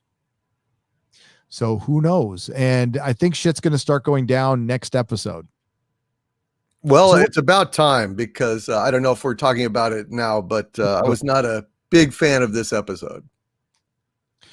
I thought it was okay because I felt some of the sinister stuff coming in. But yeah, what didn't you like about it? Oh God, it wasn't funny in the slightest, and it dragged a lot. And yeah, man, look, if you're going to have so much of it taken up with the sitcom aspects of this conceit, make it funny. I mean, the first two episodes I thought were funny enough that I enjoyed it. I thought that they, had the spirit of those shows a little better. This one, well, it was kind of authentic to the extent that I think it suffered from a lot of what these shows suffered from, which is any episode that had a wedding or a birth sucked. Yep. Just every single sitcom that ever had a wedding or a birth, that episode stunk. And this one did. I mean, it wasn't funny in the slightest. Yeah, you had a little more of the sinister stuff creeping in around the edges. You're right, which was good, but not nearly enough. And I'm really glad if they're going to start blowing things up next episode, because this didn't fill the bill for me on this one. Well, this is Disney storytelling, folks. I think after 2 seasons of The Mandalorian and 3 episodes of this show, which I was waiting for, which had, again, 22 minutes of action, this is what it's going to be. Yeah. So I hope you guys get used to it. And there was moments I thought were cool, like when the neighbor was cutting through the wall, because he's trying to, because he's obviously trapped. He's aware he's trapped and he wants to get the fuck out. So Wanda is clearly has everybody trapped in there. And we gotta be careful what I say. And the only person who, and we talked about this on Friday night too, the only person who is unaware is Vision. Wanda is aware, but she's playing into her little dream right now, and she is in control of everything. But no, nobody, I don't believe anybody has her trapped. But there is going to be something that causes this. And again, they're mixing in a bunch of different storylines, but I think Mark C is pretty spot on that the basis of this is Vision Quest, and that's fucking cool. The downer side of this is, I think, as good as much as people are enjoying this, and you know what, I don't think everybody's enjoying it right now. I've seen some bad reviews come out, and I think people are probably like you. They want something to happen. We're only going to get 8 or 9 episodes. I think, I was expecting a big payoff at the end, and I think the payoff is going to be a big tease at this point, which will kind of suck, because I think this was supposed to come out, and then Doctor Strange was supposed to come out like within months after it, and now it's going to be years. God. So I hope it's not just a big lead in to Doctor Strange, a movie that's gonna, come out for 2 years. Now, I love the idea of them making stories on Disney Plus that are going to lead into the MCU, as long as the MCU doesn't go fucking woke and fill themselves full of intersection. If they were like the MCU of old and they could stories that set up movies, fuck yeah, do that all day long. I'll watch it. I'll be fine. But I don't think they're going to go in that direction. And I think there's going to be a breaking point, especially when Miss Marvel comes out. That's the one. That looks just terrible. And it's not a popular character. It's a character that's forced on us, just like Captain Marvel. And I think it's going to kind of make the MCU go sideways. And then we got the Eternals and is WandaVision going to be the best thing they put out this year? Oh, that's not good, because I was admiring it last week. I mean, it's like I liked the conceit. I was filled with interest and interested to see where it was going, and I knew it was some kind of virtual reality kind of thing. I mean, it's quite obvious. But the thing is, I was content with a long, slow burn and a long reveal over time, as long as it stayed entertaining. This last episode, though, I didn't have a single laugh in it, honestly, and that's a problem. Yeah, I'm trying to think back. Maybe when the water broke, I might have chuckled. But yeah, the whole thing with the stork in the back, stork was not funny. No, it went on too long. And yeah, that went way too long. And Vision, also the scene where they are like, we're trapped. That went on too long too. That went way too long for for Vision not to catch on to something. They did, some interesting, like Truman Show, shit, right? And then the doctor couldn't leave. That was interesting, but yeah, there wasn't enough in it to fill 20 minutes. There wasn't enough actual information, but you can argue that about every fucking show I've seen on Disney Plus so far, which is just Mandalorian season 1 and season 2. And my biggest criticism of the Mandalorian is these shows, they're not filled with enough with meat. There's a lot of action and running around, but like that Boba Fett episode was a joke. And it was bad, man. Yeah. Oh my God. And people loved it. And I'm like, which is a weird experience. I mean, I've said this before. I'll keep saying it. I've never found a show that was quite as divisive in the same way as The Mandalorian, where Jesus, it's like 50% of the fandom on any episode would kind of be split. Like like I said it before, the ice crystal spiders in that ice cavern. I came away from that episode saying, you know what, that's a pretty damn good episode. And people were saying, what? That episode was crap. And then, I'm coming away from that one you talked about, directed by Robert Rodriguez, which was basically substitute stormtroopers for ducks in the shooting gallery and just like, let's shoot them for 10 minutes. That was pathetic. I mean, I thought that was just an awful fucking episode because it was so slow and repetitive, and it made the stormtroopers so glaringly and painfully a joke that you just can't enjoy them anymore. And people were saying, wasn't that great? I'm like, Jesus Christ. I don't know. Okay. I guess we just can't agree on anything, except we did agree. Most of us on Luke Skywalker, although there were people even for that were not. So I don't know. I get a lot of people going, nope, it was a fraud. I saw it for what it was. And I've watched it. I actually watched it. I was going to do a Star Wars video on all this shit over the weekend, and it just ended up being shouting. So I don't know if I'm going to put it out, but I'm just fucking sick. I'm done. But like, I was intrigued by the fans being hyped up about Luke. And I was happy it was nice to see a bunch of people enjoying a moment together in 2020, which we didn't have a lot of moments to enjoy. No. So I was intrigued about that, but I wasn't going to fucking buy into that shit for a second.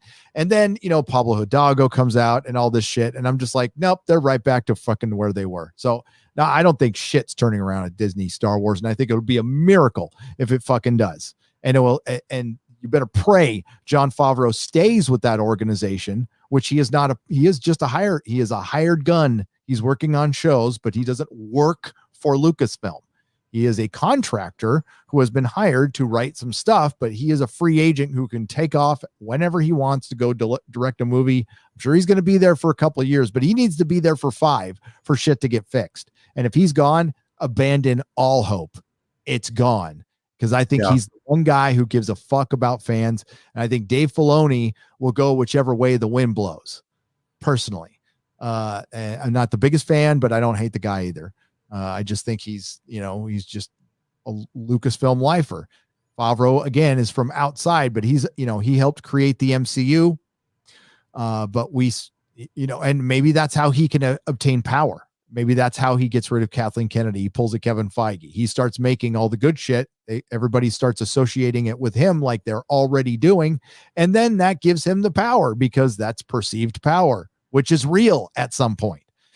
But back to WandaVision, like, I mean, like, again, I sit down with my wife. I enjoy it for 20 minutes and I don't think about it when it's done.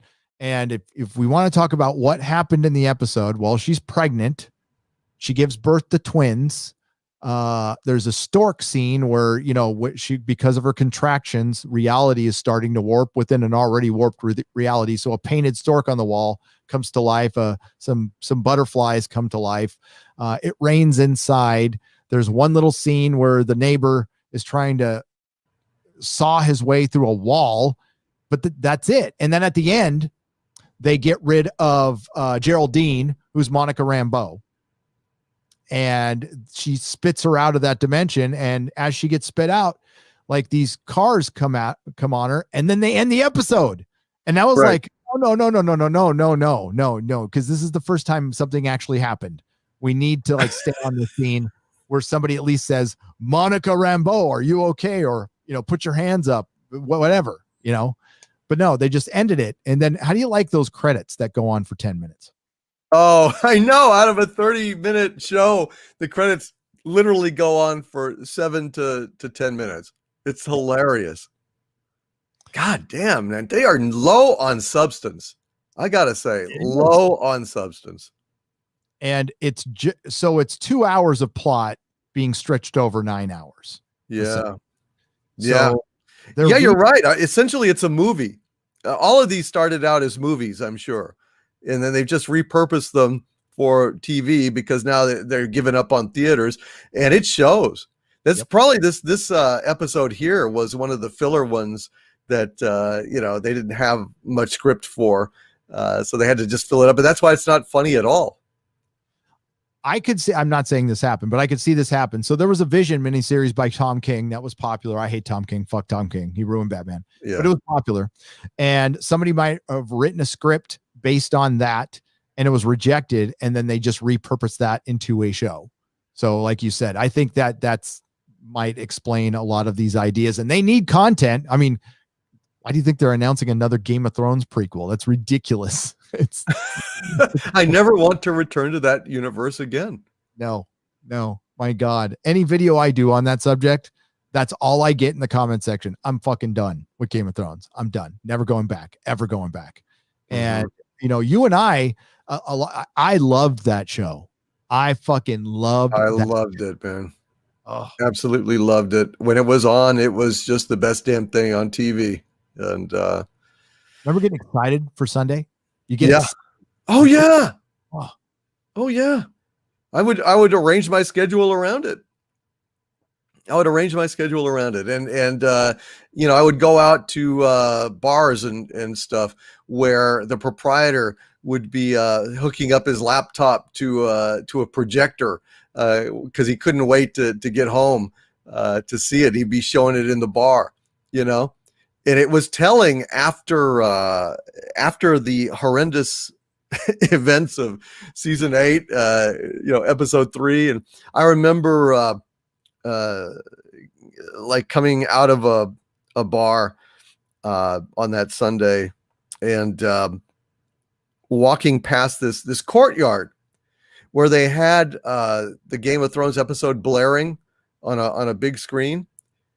Dude, there were like 3 people down there. Oh, 3 people. And I was just like, and here I was not giving a damn. Just I've set it to record at home. I'll go see it whenever. It had the immediate effect was one of complete destruction of this franchise. Oh, yeah. I remember when it was still, it wasn't bad, or I didn't realize how bad it had gotten, but it was The Broken Man. I took a trip to Vegas with Mrs. Nerdrotic, and I did a podcast from my hotel room. This is before anybody was watching with me. By the way, you can watch that. It's on this channel. I think it got like 200 views or something like that. But I went to my friend's bar, the Millennium Fandom bar, which we eventually had a meetup in. And I was there for a Game of Thrones viewing. The place was fucking packed. It was packed. And it was the Hound episode where he came back. And it was a real first sign for me that they have fucked up the show, because The Broken Man, the reason that's even known is there's a great speech within that chapter that they did all of 2 sentences from, which I was just like, you're kidding me. No, you give that whole fucking speech because it's so fucking good. And it's basically George talking about the soldier who has been completely broken. Like, you follow your lord, right? Your lord calls you to battle, but you're so poor that you don't get any armor or any weapons. So you fashion yourself a weapon out of a hoe, and then you follow this lord, and then your lord dies. And then you have to follow some other lord who you've never heard of. And then your companion dies. And after a while, that lord dies and you don't even know and then you've lost everyone and you're on your own and you've lost your shoes and you've lost your hoe. So all you have right now, you don't even know what you're fighting for. You're miles away from home when you've never been a mile away from your house before. And then you turn into the broken man where you're just surviving at that point. And the war could still be going on, but I'm not doing it justice. It's one of the best speeches and it's a great anti-war speech. Mm-hmm. But they put in 2 fucking sentences of it. And I'm like, oh, fuck these guys. But I remember when the show was good and I miss it. I do miss it. I wish we had a show like that again. Yeah. Dude. Yeah. Will we ever get it? I don't know. It'll be something different. It won't be a Game of Thrones show, but something will hit the stratosphere. I mean, there's always a Sopranos or a Breaking Bad. Something will catch on. Well, I don't know. You think it would have happened by now?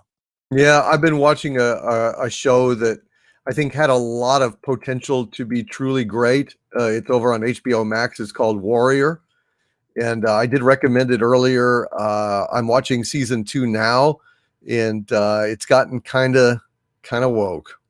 So it was really, really good, and I'm still enjoying it, but there's just a little bit too much, strong modern women in 1856 San Francisco, and it's just really?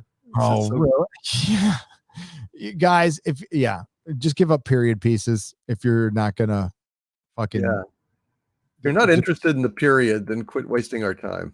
If you're not, there's a way to portray a strong woman in that period. Actually, there's much better way to do it, but they can't.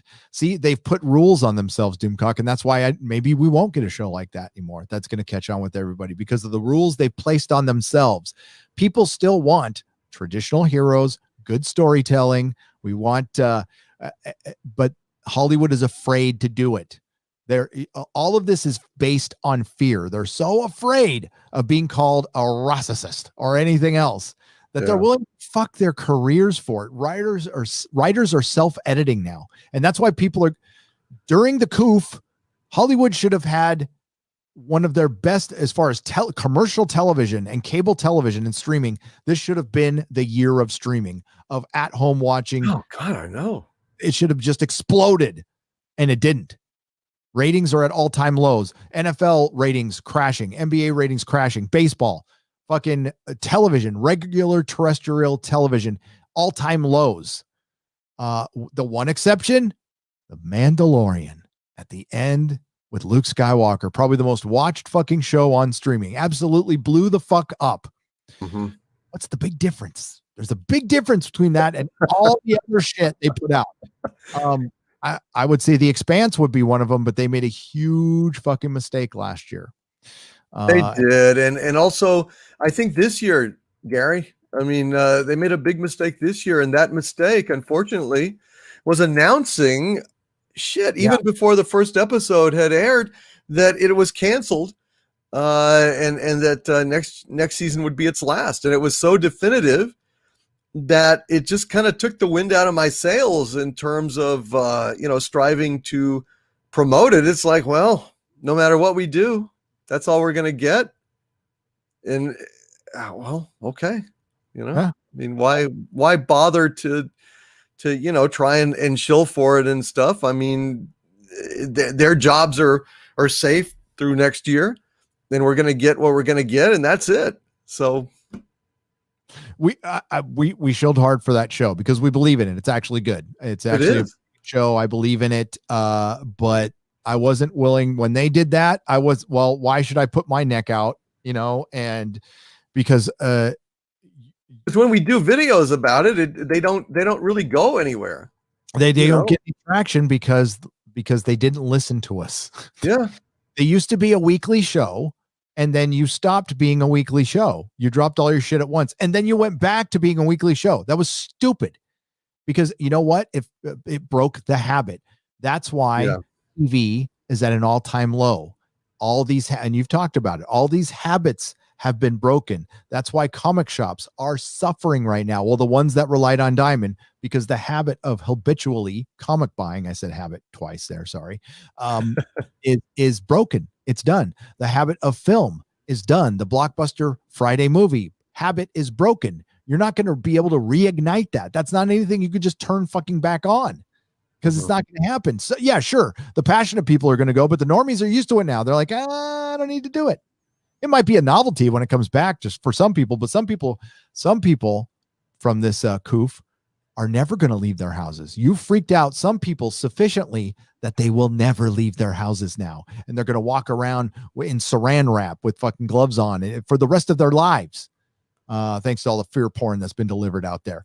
But yeah, these habits are broken forever, and we are finding new habits, and we're going to see which ones, because certain things have blown up during this era. Video games. Fucking roof. So you know what? Live streaming blown up. Yep. Because and on here and on Twitch. So these are new habits. People are finding new things to do because it's a new era's paradigm shift. Absolute paradigm shift. One that could have been avoided, but we'll just say they decided to, and they're still doing it. Some companies are going to delay their movies for years, and they don't realize, like, there was hype buildup for like James Bond, and they think that when theaters are, say, in a year, all the theaters are open, and you release James Bond: No Time to Die, you are not going to make in 2021 or whatever, if all the theaters are open and if everybody feels comfortable to go back, what you would have made in 2019. No, yeah, it's not going to happen. Nope. God, it's been years since the last Bond movie, and it's just out of the public consciousness. As a matter of fact, it's going to bomb. I promise you, it will bomb. Well, I hope so. From what I've heard, it needs to. I've heard it's just going to be absolute goddamn disgrace. Oh yeah. It's Dark Fate. It's Terminator Dark Fate again. Dark Bond. I think I maybe I say this a lot, but I still think while Doctor Who was the best example of a series getting woke and going broke, that film personifies Hollywood in 2019, or the last era of Hollywood is Dark Fate. Killing John Connor in the first 2 minutes, Sarah Connor denouncing motherhood, shit like that.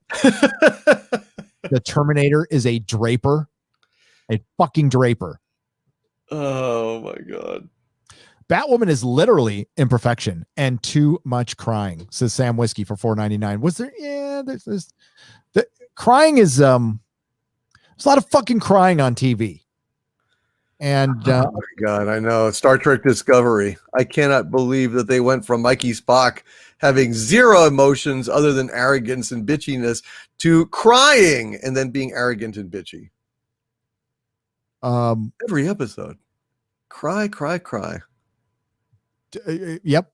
And that my fucking review was it ended up being cathartic, but making it was one of the worst times I had making a video. I usually have a lot of fun making videos, but there's a point where it's just, I even say it at the end. I'm like, I can't do this anymore. I was about to go on for like another 20 minutes and I just said, fuck it. Because I got 3/4 of the way through the episode and I just couldn't time. Well, there's a big battle at the end and it sucks. Got static screen instead of Batwoman show. Sounds like our Lord got the better end of the deal, says Mark C for $5. I got a real break, man. But I was trying. I didn't want to let us down tonight, and I was trying and yeah. I don't know, man. Hey, I hope the cable's back. I didn't see it at all last week. I can't say shit. Next week we're both will have watched the episode and we both can watch it on time. We'll figure it out. It's all we good. Will absolutely do it. I'll be ready next time just in case anything goes wrong. I'll have an alternate method to watch it. Salud. Thank you. Basil the musical and Pumpin' Seagull. What is up, dude? For 2 Canadian pesos. How I deal with stupid shows. I don't watch them. Bravo, Basil. Bravo. Yeah, normally I don't either, but I do cover pop culture and so does Doomcock, so we have to. Often it's from the same people. Very few people. We get criticized. And why do we do what we do? We're outrage merchants. We're grifters. I talk about what I actually give a shit about. If you go to my channel or Doomcock's channel, we talk about what we give a shit about. We don't make 50 videos a day. And you know what? If you make 4 videos a day, God bless you. I wish I could. I could, but I can't. I don't know how they do it. It's amazing. I don't know either. That's a definite talent to be able to just sit down and rip one out. And that sounded bad, but no. You know what? I was getting wrong. Well, again, the criticism came and talking about yours truly in particular. I've made 1 Star Wars video in like 2 months. One. And I damn near made another one today, but it didn't make it. Didn't make the cut, unfortunately. But no, I'll talk about what I feel like talking about. And it's what I'm actually passionate about. I actually give a shit about. These are the same conversations I would have anywhere with my friends. And I'm with my friends now, and that's what we're doing right now. If he has a problem with it, all you have to do is, not watch or listen.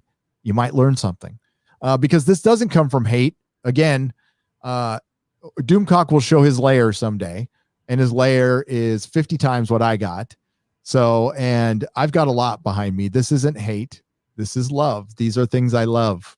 I love action figures. I love I love sci-fi. I love fantasy. I love all of it. Soundtracks, books, comics, all of it. I wish it were better. I was in a comic store this weekend. Went to my friend's store, Jamie Newbold. He owns Southern California Comics off Claremont Mesa Boulevard down here in San Diego. It is the best comic shop in the state by far. Not the prettiest to look at from the outside, but when you walk in, it's a fucking comic shop. Why? Because it's filled with back issues everywhere. Mm-hmm. Right. Back issues, books, Silver Age, Golden Age, rare collectibles to dollar books. He's got a very small, modest rack of new releases that he's been reducing. He actually told me he doesn't need them at all.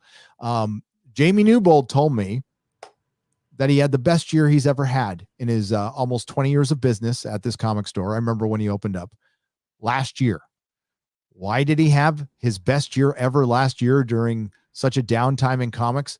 Because the back issue market is going crazy right now. It's never been better. If you have back issues you want to sell them now. No kidding, really. You will get the best prices. I was told by Jamie that I will never pay as much as I'm paying now for back issues.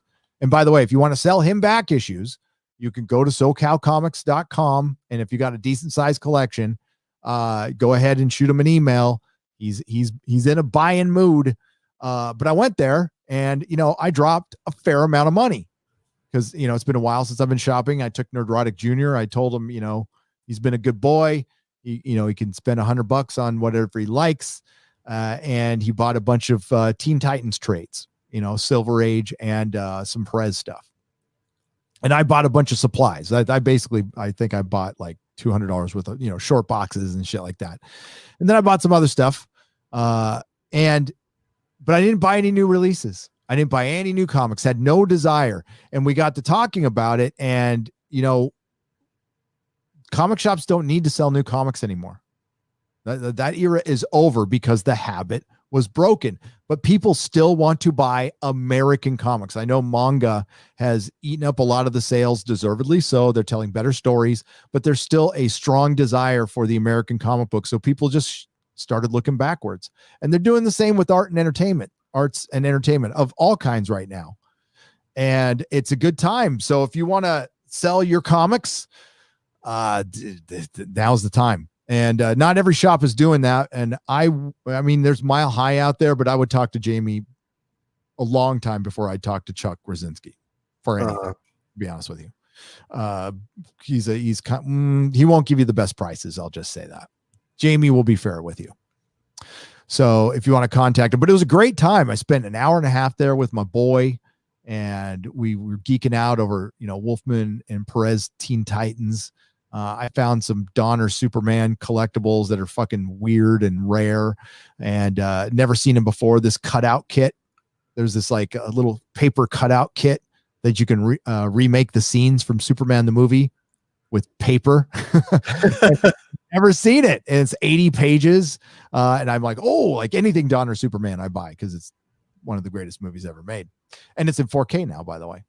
Oh, nice. But yeah, I found some awesome shit that I'll show off on the BBC. And you know, I've been getting into old DC comics, which are cheap as fuck because they've changed their continuity so many times that their back issues are damn near worthless unless they're key issues. So you can get big stacks of Superman and Batman or Brave and the Bold or whatever for next to nothing. And I highly recommend it. Marvel's a little more expensive, but I'm kind of burned out on Marvel, to be honest with you. Kind of, you know, been a lifelong Marvel fan, but I don't give a shit because of Disney. I don't know if you've been to your local comic shop outside of your lair, but it's good to, you know, I went there to support them to buy the supplies because I almost bought them off Amazon. I'm like, wait a minute, I'm not buying this shit on Amazon anymore. And that's how we can enact change in our own little way. That's the only way I can do it. I've already defunded San Francisco, so I got the hell out of there. So I'm not giving them any more of my money. I don't buy. I mean, you can't undersell this, and I'm not the only one. I'm just a story. I'm a lifelong Star Wars fan, Marvel Comics fan, DC Comics fan. Been into Star Wars since 77. Been into comic books since 75, and I no longer purchase these things. Yeah. Oh yeah. God, I stopped years ago. I mean, the quality was dipping severely, and I was being very picky. And then finally, you know, you'd buy a series and then, you know, it wouldn't come out again for a long time, and you'd lose the thread. And I just said, you know what? I think I'm just kind of done with this shit. Well, they wrote everything for trade for one. I mean, there was a really good period of comics in the early 2000s, like one of the best. It was great. Oh yeah. Back then I still was buying them. Yeah. But it fell apart. I mean, right around when I sold the store. You know, that was accident. It wasn't, I didn't see any of this coming. I destroyed my own life, to be honest with you, and had to sell my shop. But it was right after I left, it went to shit, and it's not coming back. And that's sad. And it's one of my, you know, it sucked. I love comic books, but there's enough to read, you know, behind us to take me through my life. And it's been a lot of fun. But there's still a market out there. There's still people who want to buy comics. It's a viable industry, and they refuse to make them for the fans. That's how crazy things have gotten. And the bigger picture we're talking about here is a society has to be entertained. It has to be comfortable, or it doesn't become, or it's no longer a comfortable society. Know what I'm saying? Mm-hmm. That society does not continue to prosper. And that is where we come in, what you've been talking about. Again, we just wanted to keep giving you money.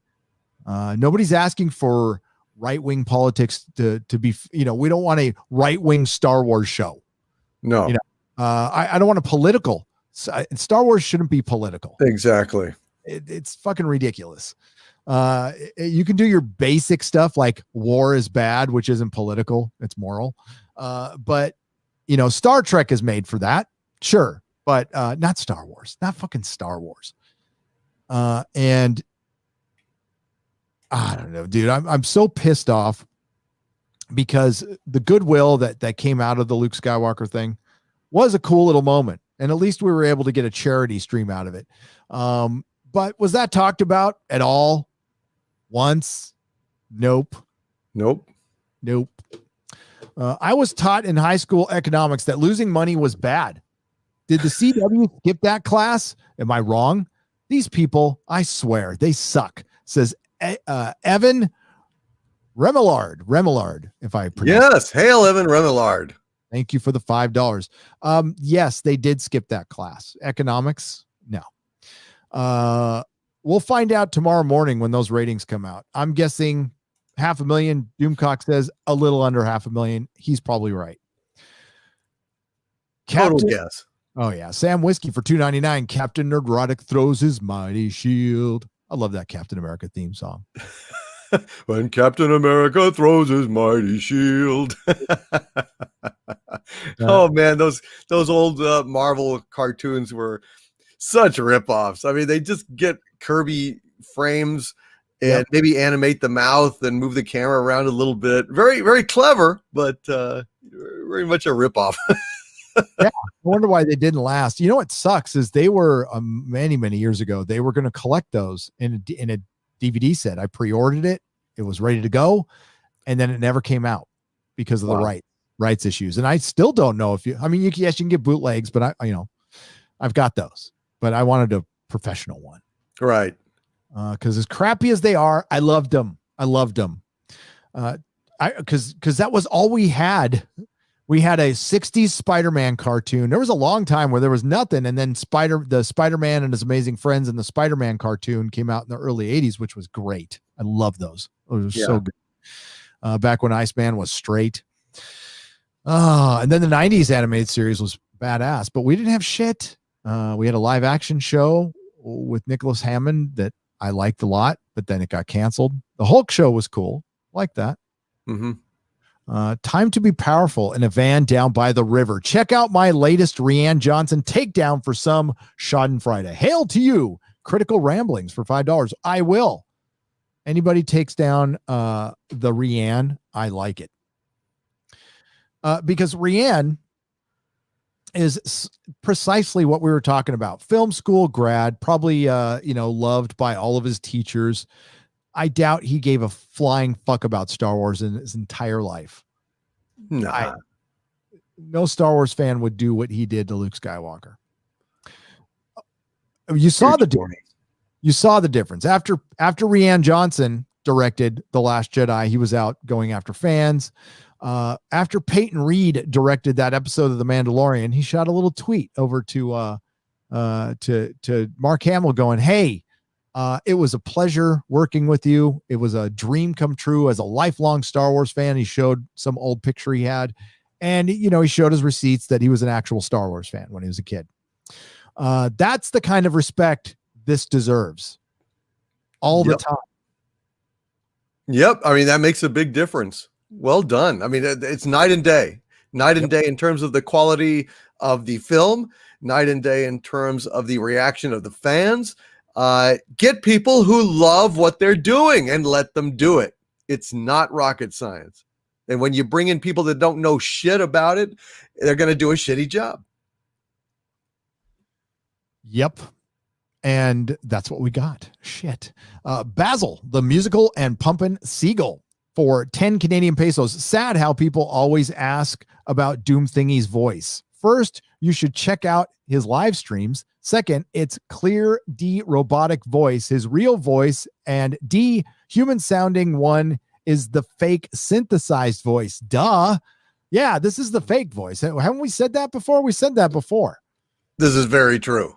And I take off my helmet when I'm doing live streams because it's just not as comfortable. And I can also do more, vocal impressions, more vocal nuance and stuff, and so on and so forth. It's all part of the plan. Thank you for the 10 Canadian pesos, Basil, the Pumpin' Seagull. Canada Dry for 5 Canadian pesos. Canada showing up tonight. Guys, how much do you think an episode of Batwoman costs? Sure, it can be much, but with only about 600,000 viewers, they must be paying advertisers. At this point, yes, I can't believe people pay for advertising on a show that gets 600,000 viewers. And I've got like a video with more views than that. I know how much I made off that video, and it can't pay for a fucking Batwoman show. Yes. Oh, by the way, yeah, my real voice returns sometimes. It does. How much do you think this episode of Batwoman costs? You saw enough of it to know.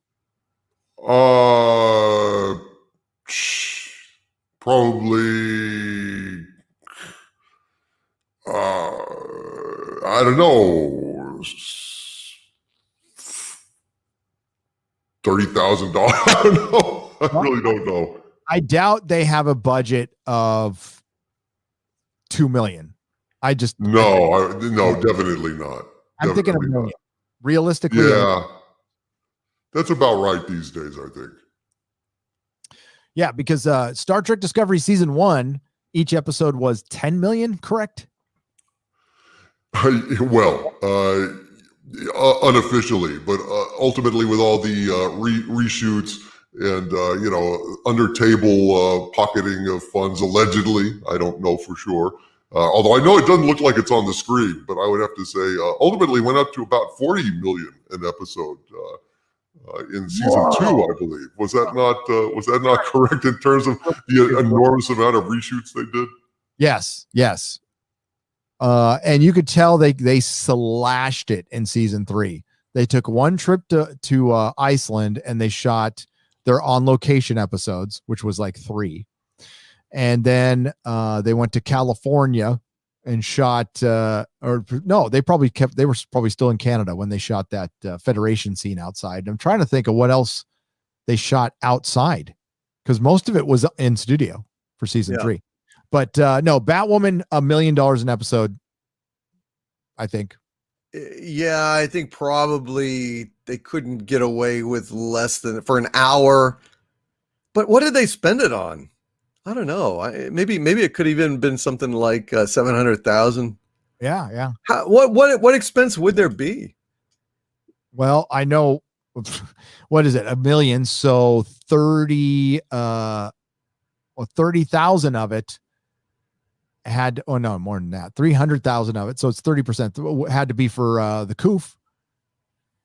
They have to pay for COOF insurance, and they have to film. It costs each show and each film a third more. You got to add a third to all their costs for the COOF compliance. So you got to probably hire a couple of people there to make sure everybody's being compliant. Then you have to probably, fucking everybody's got to film a certain amount of feet apart. And then you have to build probably set, I don't know about the makeup situation, and everything has to be farther apart, and you have to have less people there, which I'm sure is going to cost more. There's probably some union shit involved in there too. That's going to bring up your cost. So it's going to get bad. And we don't even know right now. Okay. Because they're still living off of money from a year ago. They're still living off of the sweet good economy cash, because we had a really fucking good economy in 2019, and now it's not, and it's going to get a lot worse. We instantly got a lot more people unemployed on day 1. So we're going to have more people unemployed soon. And what's going to run out is PPP money, loan money, and eventually landlords need their rent because they have to pay their mortgage. And it all depends on how long the banks are. It's all relies on the banks now. Isn't that make you feel good? Our entire economy relies on the fucking banks and how long they're going to forgive stuff. They've frozen credit scores for certain people. I'm sure they've frozen them for the studios for a certain amount of time, but the bill's going to come due eventually. Yeah. When the bill comes due, shit is going to go down, and you're going to see a bunch of shit get canceled. They can announce shit all fucking day long, all day long. We're already seeing that streaming is not the answer. Sure, there's some hits. Cobra Kai was awesome, was brilliant. People have already stopped talking about it. It's already gone. It's poof out of, I waited an extra week to watch it, and I was too late. The conversation was over. Yeah, no, it's true. You're right. I mean, the time is, you would think that with all the people that are home, like we've talked about, that this would be a captive audience for this kind of thing, but it really isn't. I mean, it's not. People are finding other things to do. And being in the world that we are, I don't know what those other things might be, because my world is different. But, they must be finding other things, maybe family-oriented things. I really don't know. I don't know. But it's very strange, Gary. I don't know what they're going to... It is. Well, it's really enticing to know that, like, Florida's wide open right now. And, because we have to hit the road looking for houses soon. So family and I are seriously considering. By the way, I'm going to be going through Texas soon. Oh, sweet. Yeah. Seriously considering going to just keep on driving and hitting Florida, because I've never been to Disney World or anything like that, and I can go when it's empty. Why not? Yeah. I'm not worried about anything. So yeah. And right before they jack up all the prices and they fucked over the fucking annual pass holders at fucking Disney. How can anybody like this company? How can anybody like this? They're such pieces of shit. They just laid off a bunch of people, gave the fucking CEOs a bunch of bonuses. Then they jack over their longtime fans. Fuck. How do they exist? They film movies next to freaking concentration camps. That's perfectly fine. But fire Gina Carano. Yeah, sure. Fucking assholes, man. Yeah. Dude, she was getting it. It's gotten bad. By the way, before we get back to the super chats here, let me tell you how bad it's gotten. By the way, hail Gina Carano. Hail for standing up, standing your fucking ground. People love you because you're strong and you don't put up with bullshit. And that's why I like her. Yes. And I hope she continues to do show. So she's been under more pressure than any. Look at all the pussies who have fucking bent the knee. Yes, I was watching Cobra Kai, so pussies. I said pussies who have bent the knee and apologized when they shouldn't apologized for anything and just made it worse for themselves, or they made them makes you look like a total fucking punk. I mean, I love Robert Meyer Burnett. I understand why he apologized, but I hated when he did it because he didn't need to do that. He didn't need to apologize for shit when he canceled. And it was supposed to be, Seth Rogen and okay, Larry King. Yeah, but by the way, rest in peace, Larry King. Oh, now it's not here.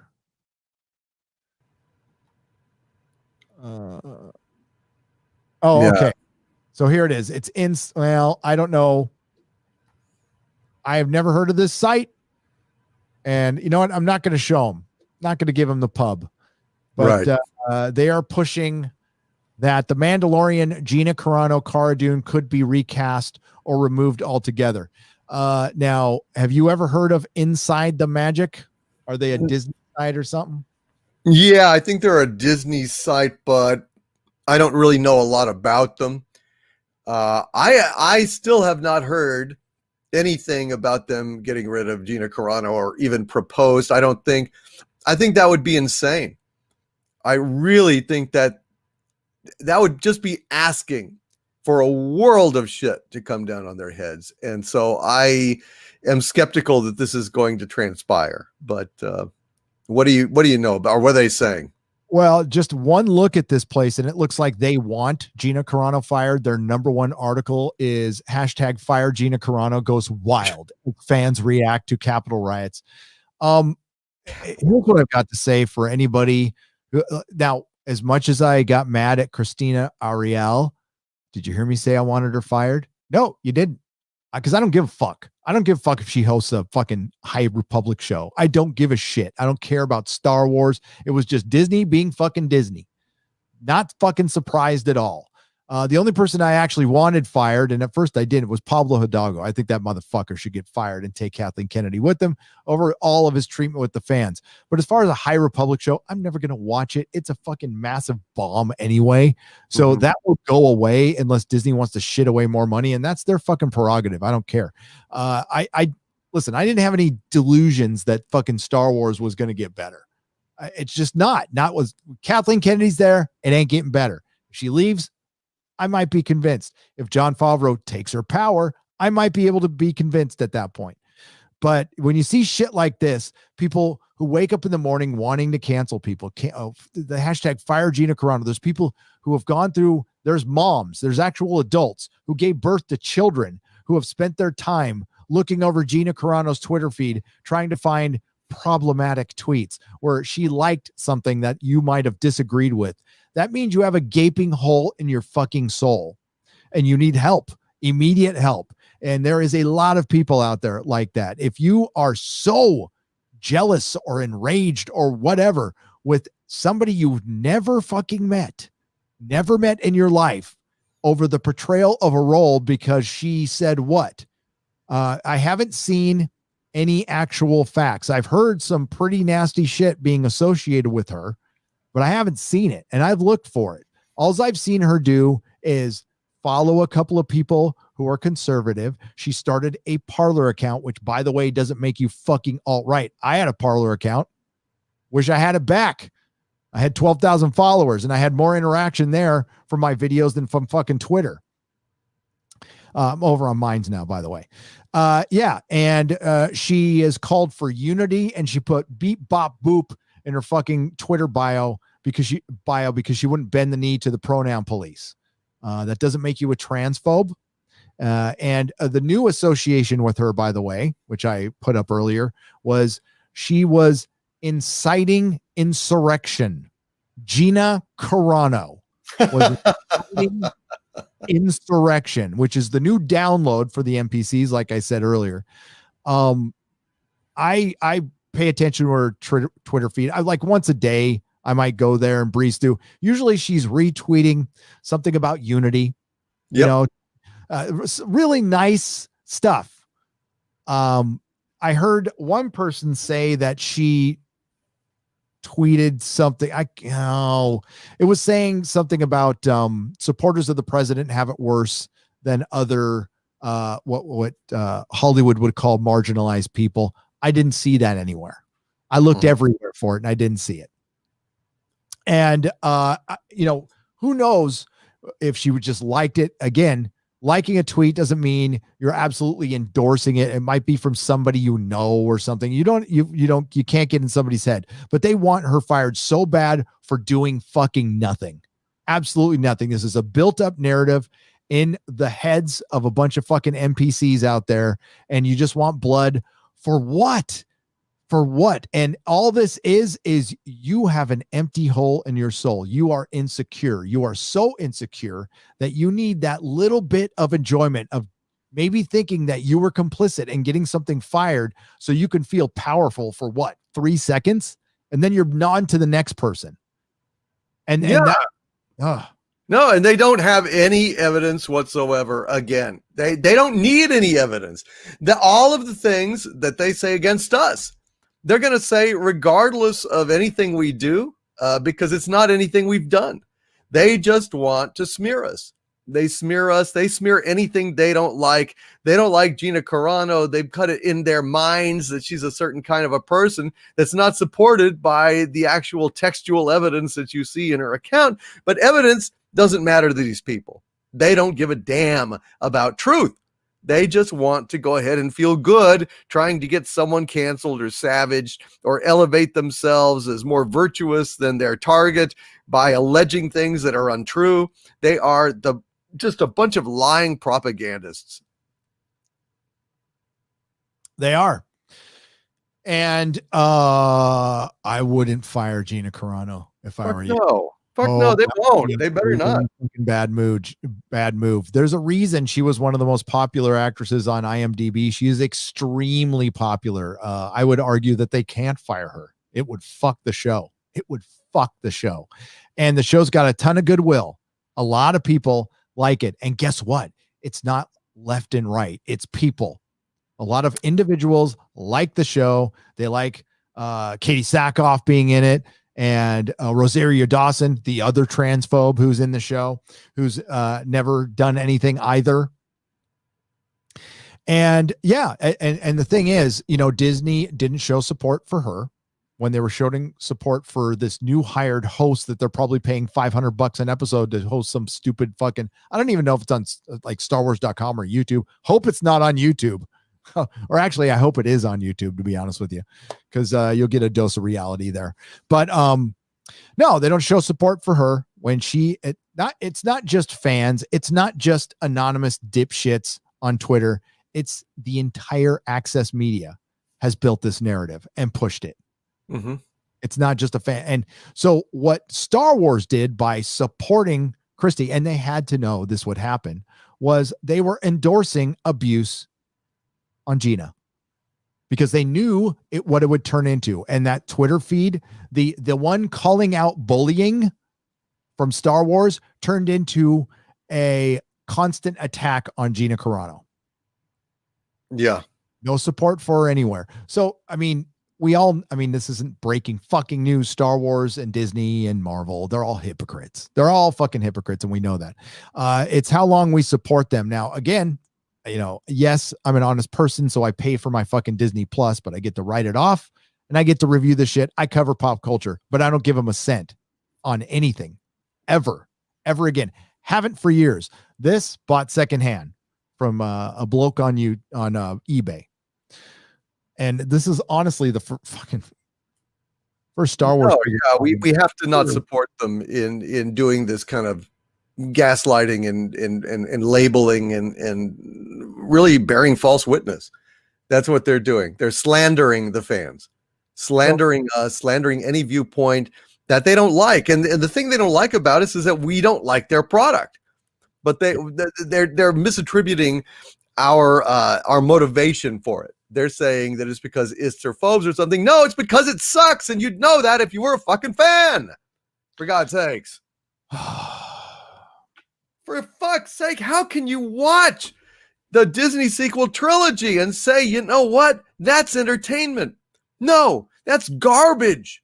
It's garbage. It's full of plot holes. It's lazy. It's stupid. There are no interesting characters. We don't care about anyone. The one character we cared about, you turned him into a milk-sucking fucking cowardly traitor. So that's that, man. That, it's not rocket science. People have been telling stories since we were in fucking caves and around fires. It's just, you don't fucking do this shit. And they did it, and they're paying the price for it now. And boy, they are not going to touch Gina Carano. They're not going to touch her. I'm just, I've ignored all this talk. That's the best thing to do. Just ignore it. If they ever actually did something like that, oh, it would be so ugly. It would just be so fucking ugly. You worry, Disney? Disney worries about firing Kathleen Kennedy, a demonstrably less than competent, underperforming officer of a company that has seen its value plunge under her leadership. There is absolutely ample warrant to fire Kathleen Kennedy, to end her contract, to send her off to the boonies in some little backwater corner of the, Lucasfilm organization or something. If you want to give her an honorary title of Grand Poobah S, something like that, where she doesn't actually do anything great. But you have tons of evidence for that. What have you got against Gina Carano? Some fucking beep bop boop? You're going to get crucified.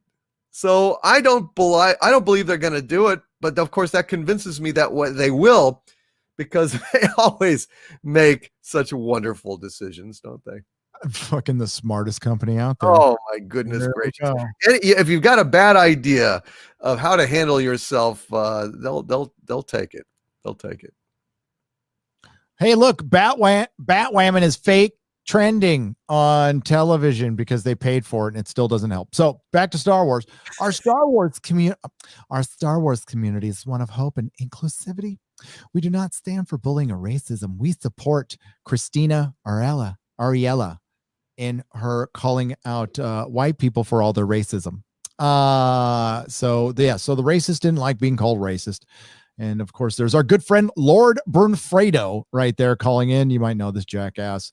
There's that Star Wars girl, make a random. Oh, Bernfredo, he's really good. And there's Cameron. You did a great interview with Cameron Paja. There's Jeremy at the quartering. There is Bounding into Comics. So Bounding into Comics, they are trying to deplatform Bounding into Comics for putting out a couple of articles for pointing this out. And listen, Data Racer, Ichibaka, Bounding into Comics, they have all chronicled this stuff. They all deserve a lot of respect. Over the last 3-4 years, they have made my job easier. They have made a lot of our jobs easier. And I do thank them publicly for all the work they've done, because you know what? Digging all this shit up ain't easy. It isn't easy. And I don't want to put that up there too much. Whoops, I didn't mean to get rid of that. But they do such a great job. Ichibaka, Data Racer, they do such a wonderful job in gathering these up and making a great case. They're awesome. They are. And thanks, guys. And I hope Bounding will will weather the storm, but they're trying to get deplatform Bounding, and I believe Ichibaka as well. Oh God, Bounding into comics is great.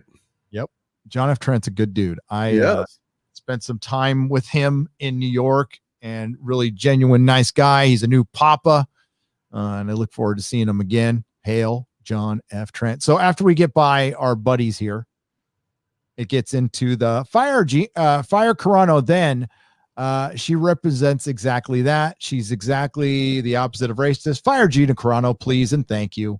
And then it descends. After this, it descends into Fire Gina Carano, just all the way down. And this was showing support for an actual racist.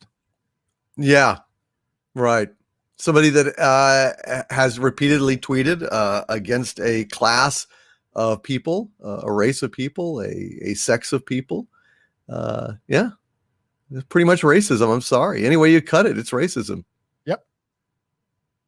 And I don't know how this became. I mean, Gina Carano wasn't even mentioned. I think one person said, "Where was your support for Gina Carano?" Which is a good damn question. Yeah. And if they would have, like I said, if they would have put her name in there too, it wouldn't have made it all better with, this Christina girl's like completely out there. But again, I think she's a total poser, guys. I don't think she's, waving any flag or anything. Just look at her life. I think she's just a vapid, hollow adult pretender. The LA is fucking filled with them. All you have to do is download some information. They'll do whatever you want. They're very good at pretending, not very good at being authentic. That's the tough part for them. That's why they have a hard time being influencers. I hate that fucking word. And being on YouTube. They have a hard time being authentic, which doesn't really work here. Now, it does in some cases, but not all the time. Not with the live streaming crowd, not with our crowd. I love the hypocrisy thing, of course. But it's not going to stop. That's the thing. So the rumor here in this site that I'm not going to show here is an unconfirmed report noted that Disney requested that Gina Carano issue an apology. Carano has yet to post or say anything that would resemble an apology and has responded to recent backlash with a Princess Bride quote. It is, however, not known if an apology was actually requested, so this may mean nothing. So by the way, there was there was 2 paragraphs before that I didn't even bother reading because it was just preamble. Then we get a few more commercials because these garbage fucking tier websites need to fill themselves with ads because they're not making any money because they write shit like this. That being said, Disney's latest commissioned artwork for The Mandalorian does not showcase her. Yes, they did erase Gina off a picture. That was fucking petty. And I think that was a petty thing that I think that was a decision by the artist and maybe Disney. I'm not sure. The intentional exclusion of New Republic Cara Dune could have meant nothing major or something bigger. Let's look at the options. Let's not. Let's talk about these options. If you fire Gina Carano, you fuck your show. She is immensely popular with a lot of people, and Disney knows this. They've done the audience enhanced data driven analysis, and it says Gina Carano's fucking popular. If you fire it, it will bury your show. And Disney hates bad publicity. That's why they mostly don't do anything, because they're a bunch of pussies over there.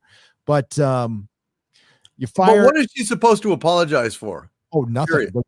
Fucking, I don't know. What allegedly, if you've got a story and you're publishing this, you should at least be able to say for what? What does your source say that Disney had an issue with that they wanted Gina Carano to apologize? Okay, so here we go. Jon Favreau has a hit. Yes, I know. As late, the pendulum, whether or not fans or Carano's side, has not been swinging back and forth, with viewers falling on both sides of the controversy. The consistent negative perception may have some Star Wars fans wondering if Lucasfilm and Disney will recast Carano's Cara Dune or just scrap the character entirely in The Mandalorian Season 3 and its spin-offs. Carano is currently expected to star in Rangers of the New Republic, though nothing has been confirmed. For months now that the hashtag Fire Gina Carano has been trending on Twitter a multitude of times. Most recently, the hashtag reappeared after Lucasfilm issued a Koof memorial tweet and also resurfaced after the Capitol building insurrection. Is that what it was? Whatever it was, I don't give a fuck. Occurred, and Carano liked the tweets of apparent riot supporters. I remember Patton Oswalt supporting riots over the summer. I remember that. I remember a lot of Hollywood adult pretenders supporting the rioters who were looting and destroying individual lives over the summer in cities across America. That was called mostly peaceful protesting that I would call an insurrection. I would call that a fucking insurrection. It ended up affecting a lot more than just, it's bad enough that they affected those businesses that were burned down. It affected businesses that were still open that had to be closed even further because those guys spread the coof and they were able to lock people down for months after, which led directly to my wife losing her business. So I would call that a fucking insurrection that fucked over a lot of people. Whatever happened in other places, it's all about being consistent. Just wondering. And, you know, I don't recall her saying anything about it. So what they say is Carano liked the tweets of apparent riot supporters. So did she like the tweets that were supporting riots, or are you assuming here? I'm going to their link. Oh, they link to themselves. Well, that's an easy way to not to be contradicted.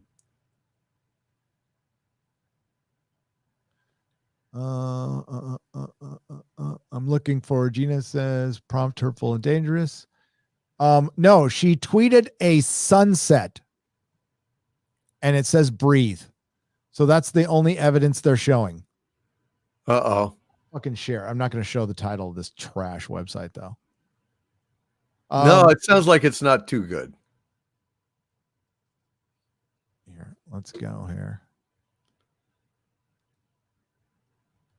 Fucks.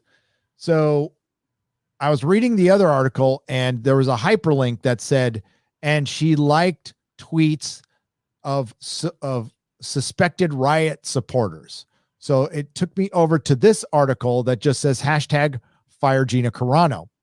And then I look through and I'm looking for a posted tweet that she liked from a riot supporter. We have a message from Walt Disney. Here we have somebody saying, you literally have an employee, Gina Carano, supporting domestic terrorists. She needs to be fired. Yeah, literally. Now she's supporting domestic terrorists. United by our shared values, including decent kindness and respect to others. Tell that to your employee, Gina Carano, who has been supporting the egregious and inexcusable assault, e.g. terrorist attack. Gina Carano, when Disney is going to realize what Gina says and prompts is hurtful and dangerous. Okay. That's her offending remark. They have by her. I think the red in the sunset is supposed to mean something hateful, but I'm just not getting it. Maybe I'm just a little dim-witted, but it was a slur against Native Americans. It must have been. I know Ryan Kinnell hates fucking sunset, so maybe it triggered him. Who fucking knows? But yeah, that's it, folks. That's all they showed. So you know how this bullshit gets perpetuated by shit fucking sites like what are these clowns called? Oh, I don't. Inside the Magic. Wow, such a magical website. You fucking shill pieces of shit. Yeah, so they have nothing. There's nothing there. They put out a rumor that she should apologize for being a transphobe, basically. And she doesn't need to apologize for anything she didn't say or do. It's just getting tired. It just comes up every fucking 2 weeks. It must suck.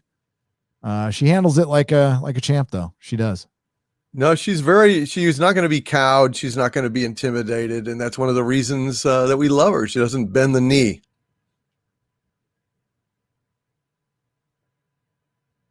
And that takes a lot of courage, actually, in Hollywood these days.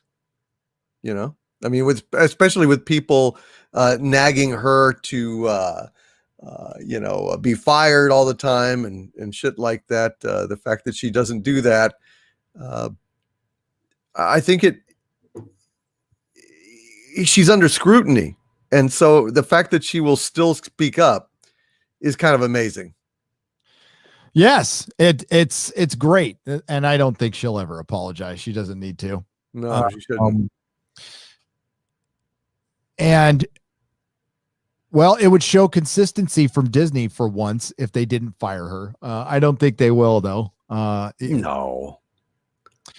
That would take down their show. But you can't put anything past these fucking cowards who work there. You just can't. So I'm going to read a couple more super chats, and I know you've got to go, sir. So Andrew Pitko for $5. Doomcock, which version of Atlantis would you rather conquer, Aquaman's or Namor's? Probably Aquaman's, because the women are hotter. All the women being blue down in Namor's Atlantis, the blue is not as appealing, so I mean, as crazy as Amber Heard is, I mean, she's a beautiful looking woman, so I assume that the women of Atlantis look like that. So Aquaman's. Yeah, it's a shallow reason, but it's a reason. It is a reason. Stephanie Littlepage for $5. I'm going to get the super chats that are to you. Hail Doomcock, Gary and Harvey Cthulhu. My go-to Christmas movie is Die Hard. What is yours? What's your go-to movie? Scrooge the musical, by Leslie Bricusse, featuring Albert Finney and Alec Guinness. It's like I think from 70 or 71. I really love that movie, so that's my go-to. But Die Hard is the second best Christmas movie ever made. Yes, it is. What's my favorite Christmas movie? I have to think about that. I mean, my go-to Christmas movie is Christmas Vacation. That's a good one. Yeah. Nicholas Horton for £10. Gary and Doomcock, did you both catch the brief glimpse of Mechagodzilla in the trailer? And apparently Godzilla's mind is being controlled by an unknown enemy not seen in the trailer. I did not catch Mechagodzilla. I need to watch it again. But I did kind of, they made it pretty clear that Godzilla's mad about something, and it's being, there's something causing it. So yeah, I didn't catch that. I've heard about it. People have been like talking about it, but I missed it. So listen, if Mechagodzilla is in there, I am beyond thrilled. I'm a huge Mechagodzilla fan. In fact, I've been scanning for Mechagodzilla merchandise, because I saw on the page that you pulled up the Unmentionable website a really cute little Mechagodzilla with a giant head, and I was wondering what it was, and I was trying to find it because I'd like to get that. Anyway, go ahead. Yeah. Going down here, just looking for, there it is. Doomcock, crooked chefs have Joyzy accents, says Brown Gaijin for $2. Crooked chefs have Joyzy accents. Ah, I see. Okay, so they got the Joyzy accents. All right. Very nice. Well, at least they have the integrity to go ahead and taste their damn food, have the integrity to sample what they're selling to make sure that there's quality control. There should be quality control on these things. Nobody's watching this shit, and that's why they don't know it stinks, and they don't believe us. You got to believe your customers, damn it. Crazy. That is crazy to believe your customers nowadays. They probably laugh. Kaipok 395 for $5. Please look into the Paramount Plus commercials that aired on CBS tonight during the AFC Championship game. Pike and Spock, no discovery. Oh, really? Was it new footage? What, they had like a goddamn commercial for Pike and Spock? Yeah, let me see. I can check their YouTube. Huh. Well, shit. That's interesting. Oh, it's called Paramount Plus now. It is called Paramount Plus now. There is no more Paramount Plus. It's all Paramount minus after Kurtzman is done with. He's done. There's just no way it's not diminished. Oh, yeah. Oh, okay. They did a roll call. It's here. I'll show you stills. It's just them walking up to a hill, and it's here. I'll show you guys. Well, that wouldn't be new footage. There is new. It's a show. It's just a commercial.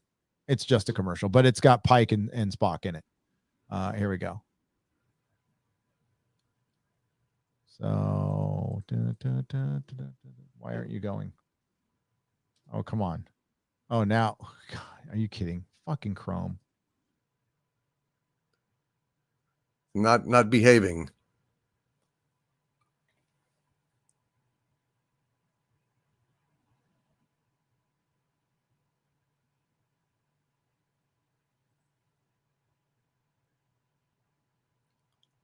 I'm back. I'm going to eject myself. There we go. Is that okay? Well, yeah. What happened? That was strange. That was really strange. I'm trying to here. I need to kick this. That's weird. It's fucking Chrome with StreamYard. It fucks up. But yeah, so there's new footage of them marching up a hill with a torch, and then they're following some other people that's on Paramount Plus, and there was Spock and Pike. That was it. Okay. That's exciting. But it certainly looks like they are going to be shooting that. Well, I hope not. It's a huge mistake. Oh, it's a giant mistake. But I think they're going through with that show. Hang on, I lost all my super chats there. Hang on. Oh man, I'm gonna let you bow out, dude, because we're at 3 hours. I'm gonna read some more super chats before I get out because I know you got to make a video. I got to make 2, so I can go for a little while longer. But I'm gonna let you go, my man. Well, sir, thank you. I had a lot of fun tonight, brother. Sorry about the Batwoman, snafu, but we'll get it. We'll get it worked out next week. Yes, we will. Plug your channel. Please subscribe to the Overlord DVD channel, youtube.com/Overlord DVD. Also, youtube.com/The Harvey Zone. And I've got a Patreon, patreon.com/Doomcock, and subscribestar.com/Doomcock as well. Thank you, Gary. We will see you. We will see you next time, brother. And hope you're doing well. I am doing great. Thanks for coming on. As always, next week it will be on Doomcock's channel. So tune in at 6:15 p.m. Pacific time next Sunday, and we'll be reviewing an episode of Batwoman and talking about what other thing Disney Star Wars fucked up that week. God, it's incredible. It's incredible. Maybe we'll get confirmation Jodie Whittaker will be leaving Doctor Who. I'm suspecting we'll get it soon.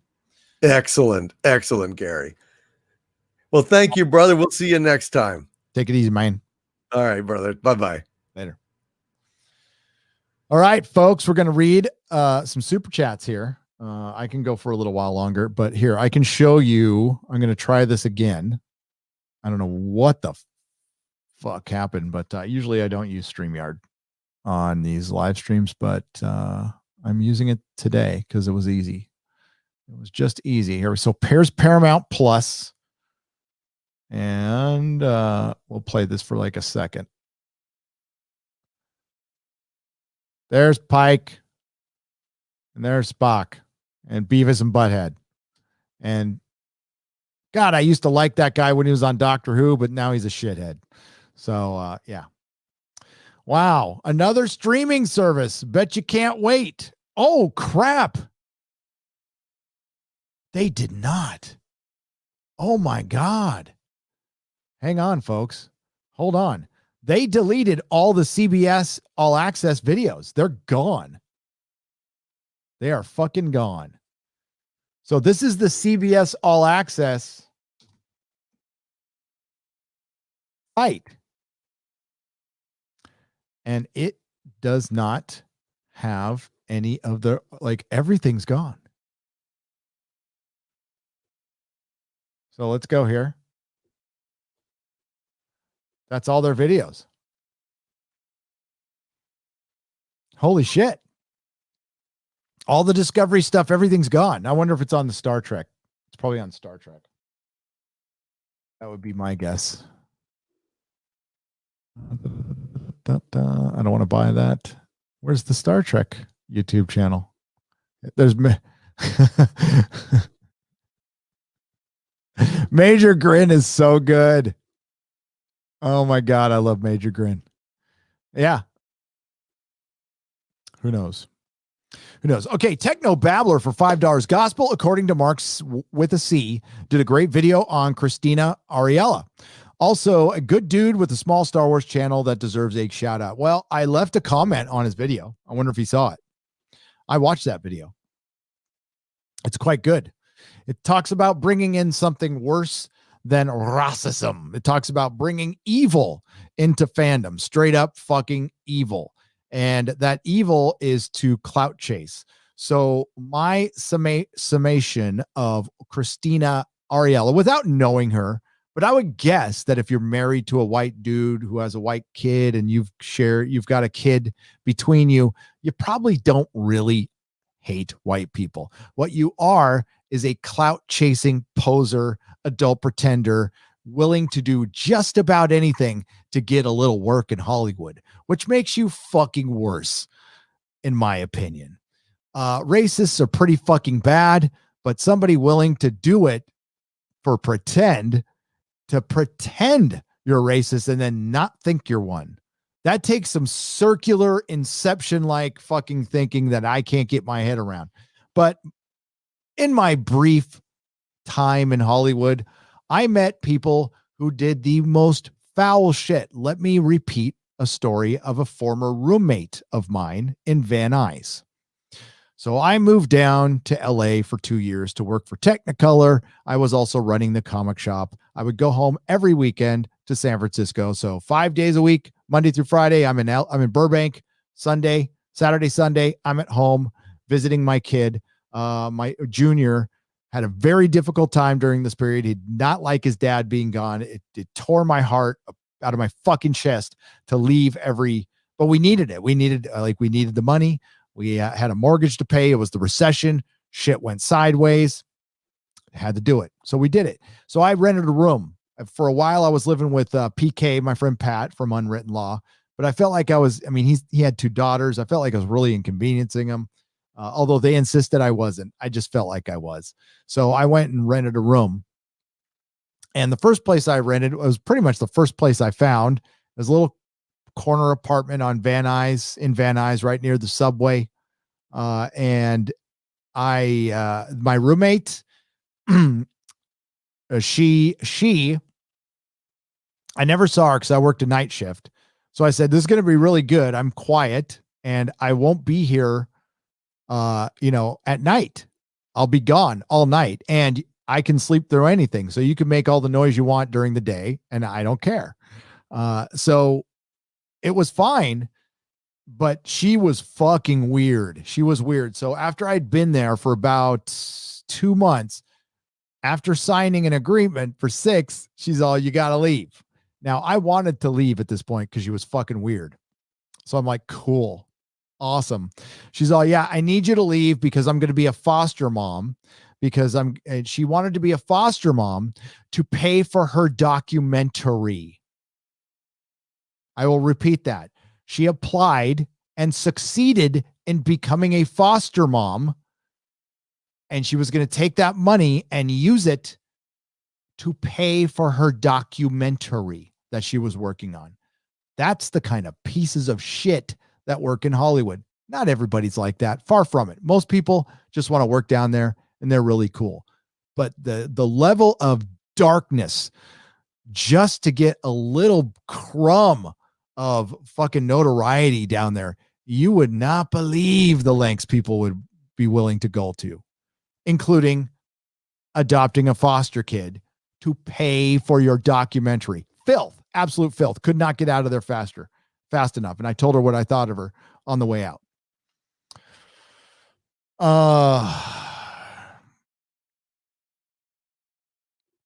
Albatross flight for $5. She talks about white racism and oppression, but she's got I think it's a husband. I don't want to get, it's just because it got blasted. It's just there to provide context to the story. As a person, she can do what she wants. Like I said, I am not personally offended by what she said because I am not a racist, but she clearly is, even if she's faking it, but she's a fucking poser. And I don't care who she got. Other than that, like, keep the fucking job. I don't care. I'm way more concerned that this was used to weaponize fandom again. Disney weaponizing fandom again. They're getting really fucking good at this. And it's really time, this is where we got to come to Jesus. We got to come to Jesus, Star Wars fans. I tried to be subtle in my last video. I'm not going to be subtle here. There is no hope for Star Wars. And I don't mean to black pill. This is like a reality. If I thought there was a ray of hope, well, they had it. I talked about it in my video. This is your opportunity. Fandom provided you an opportunity. They showed you en masse how much they loved that Luke Skywalker moment. You could have capitalized on that. That was information Disney could not pay for, that they were given for fucking free. And all they had to do was shut up and make good Star Wars. Shut up and make good Star Wars. And they couldn't fucking shut up for 54 days. 54 days, they have slowly pissed it away. I don't know how anybody could be a fan of this anymore. I mean, it's hard enough to watch WandaVision. I watch WandaVision like this. And it's a good show. It's harmless. You might not like Doomcock didn't like the last episode. I thought it was fine. I think the show in itself is fine. I think it's leading to bigger things, but Disney sucks. Disney absolutely through and through sucks as a corporation, as a company, and it all comes from the top. It all comes from Bobby Iger. It's not just Kathleen Kennedy. I don't think Bob Iger's a good guy in this. And you got to realize that, I don't want to steer you the wrong way. It ain't turning around. Now, if you want to enjoy old Star Wars and like get into the EU, why not get into the EU? Who cares if it doesn't fucking count? It's better than anything these clowns are going to make ever. This is your new EU. Oh, I threw it. This is your new EU. This is your future. Your future and your past. Right here. And it's awful. So I'm good. I mean, I will talk about Star Wars when they're in the news, but you know what? It's 2 years to The Mandalorian season 3. Doubt I'll be even talking about it in 2 years. Doubt I'll even cover it at this point. I did think they had some momentum and they could have taken that opportunity and done something positive with it. Kind of like what Star Wars Theory did after the negative thing that happened to him. And after, like I said, I'm sorry it happened to him, but in a way, I'm kind of glad it happened because it opened a lot of people's eyes to this bullshit. And believe me, it's all different now. When Star Wars Theory does another live stream with Drunk or Jeremy or yours truly, oh no, the tweets will be Star Wars Theory does live streams with people who incite insurrections. Download more information, please. That's the kind of shit he's going to have to look forward to. It's coming, buddy. And fuck, it would suck to cover Star Wars right now. Absolutely suck. It went from, wow, there might be some hope, this might be kind of exciting, to this is going to suck. And in my Lord of the Rings video, I mean, this is what's coming for you guys. All of this Did I start it? Did they start it in the chat? No. The Access Media starts this shit. The corporations start this shit. And then they fan the flames because it gets the hashtags flowing on Twitter. Fuck you for fucking up my fandom. A nice, peaceful place. I always tell this story. I'll tell this fucking story again. Used to own a comic shop. One day in my comic shop, one of the many days in the 10 years that I worked there, I had my late father-in-law, Captain John Wagner, may he rest in peace, and my friend Bill Selby in there chatting away for about 45 minutes about comic books and movies they used to like and da-da-da-da-da-da. If those two guys got into a conversation about politics, they would have been screaming at each other, but they didn't because they were talking about commonalities, things they liked, and politics just weren't brought up in my comic shop. There was a rule not to bring them up, but I didn't tell them that rule. Mostly we just didn't bring it up because we were talking about comic books. There would be no reason to bring up politics. I didn't play news radio in there. There was constantly Doctor Who playing or some Marvel cartoon or some really fucking good music because I have great taste in music and some comic book shit or an audio book. But there would be no reason to bring up that conversation at all. And that's the way it was. I'm not saying fandom was a lovely place all the time, but it was much better than it is now. And the reason it is the way it is now is because Disney put the politics into Marvel and Star Wars, and everybody else fucking followed suit because Hollywood lost its mind in 2016. While it was creeping in before, it was completely allowed after 2016. There was no more filter on anybody, and they didn't mind alienating half of their customer base. And now it's gone way beyond just one or the other side. We're alienating the majority of the fans now. And we want to make it for our small little pocket of extremists. And Christina that's what this little poser NPC was downloaded some information, and she thinks the extremists are the majority because she doesn't know better, because she doesn't know fucking shit about Star Wars. I've forgotten more about Star Wars than she'll ever know. And I don't want her fucking job. I don't care. It doesn't matter. But I used to care about it. And I would care enough to not want to fuck up my job, and I would not want to alienate customers. And if a company like Disney, back when I respected, well, I've never respected Disney, but say they were a company I respected and they offered me a job, which they've actually, well, no, it was before Disney owned them. Lucasfilm offered me a job. I turned it down. Long story. But if Disney offered me a job, I would want to respect, especially working in something like Star Wars. And if you actually loved it, you'd be excited. Holy shit. I get to work for fucking Star Wars. This is the greatest day of my life. Every day is going to be brilliant because I get to go work for fucking Star Wars. Why would I be mad about anything? Why would I be angry? I work for fucking Star Wars. Unless you're just a soulless, angry person inside and that's all you know how to be. I don't fucking know. But all I know is that one day I always think about Captain John Wagner, the two-tour veteran of Vietnam, Chinook pilot, and William Selby, the San Francisco artist, former screenwriter who wrote for The Twilight Zone and designed one of the very first Star Wars poster, the one with the Cantina band. That my friend Bill painted that. We're sitting there talking about shit, and they would not agree on anything politically, but they were perfectly fine talking to each other in the fandom setting. And that shit is gone. And that's what I'm angry about. Because it used to be my little getaway.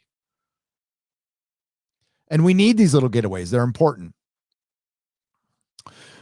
New to the channel, love the insight, and thanks for speaking up for the little guy. Bro Wick Glasses for $5. My pleasure. I am the little guy. We are all fans. We are all equals here. We are fans. That's all I am. Not an expert. Now I did talk to fans for 10 years straight, selling them comics, but I don't consider myself an expert. I don't like the self-label that. I'm just a dude who I was lucky enough and I worked my ass off to be able to do that. I think I know fans pretty well, but they always surprise me sometimes too. So Here's to equality, gentlemen. Cheers. Yes, to equality. Yes. Pinhead for $20. I'm feeling the equality. America's finest. Welcome to the proto-molecule level. Hail! Kishot 666 for $5. Wasn't Star Trek the first TV show to feature an interracial kiss? How can they justify it as racist? They can, because they have no reference for it, and facts don't matter. They just don't matter. It also probably contradicts their latest download. Shotgun Gaming, thank you for the fist pump super sticker and the 20 Danish krona. I appreciate it. America's finest for $2. Gary is dedicated and hardworking. Respect. Wow. Thank you. I kind of slacked off a little bit on Saturday, but I didn't today. Thank you very much. I appreciate it. It's not work though. I'm having the time of my life. You know, somebody tweeted at me today and said, I must be something to the effect of, I must be miserable because I'm so negative all the time. I am very sorry to report I am happy as can be. I get angry about things, but I'm not angry all the time. This is a facet of my life, not all of it. Darth Predicus for $5. Y'all ready for Let's Get High Republic movie with Jodie, the bestest Avar? Oh my God, Space Karen is the worst. I mean, the art in this issue wasn't bad, but like, does this personify Space Karen? Here we go. Space Karen. And her name is Avar. Oh, look at there. Yeah, this thing sucks. It's terrible. It is terrible. Boom. Jack Dorsey is on Disney's board. No wonder. He is not, is he? Balls D McGee for $1.99. I thought, isn't Rupert Murdoch on the board now too? And so is Perlmutter. At least they used to be. Y'all, but yeah, that's that. Jack Dorsey's a piece of shit. Brown Gaijin for $2. Doomcock. I read that one. Thank you. Eric Hawk. Thank you for the $5. I appreciate the donation. You don't say anything. That's okay though. Stuart Shields for $10. To be clear, this is a dying gasp by the Kennedy faction, not a civil war. Iger shot the .50 caliber at her, relegated to comics and Twitter. Favreau has Star Wars now. Stuart, you might be more right than you think. I think the term figurehead applies, even if she gets extended or not. Here's the problem, though. This shit still counts in their canon, I guess, until it doesn't. But what I can see happening is Favreau continuing to be successful and maybe wrestling power away, but she will be busy alienating large portions of the audience, and people are going to stop caring. And this did damage. This weekend did damage to all that goodwill. I'll never say Star Wars is dead, as in it will always be a viable source of income for Disney.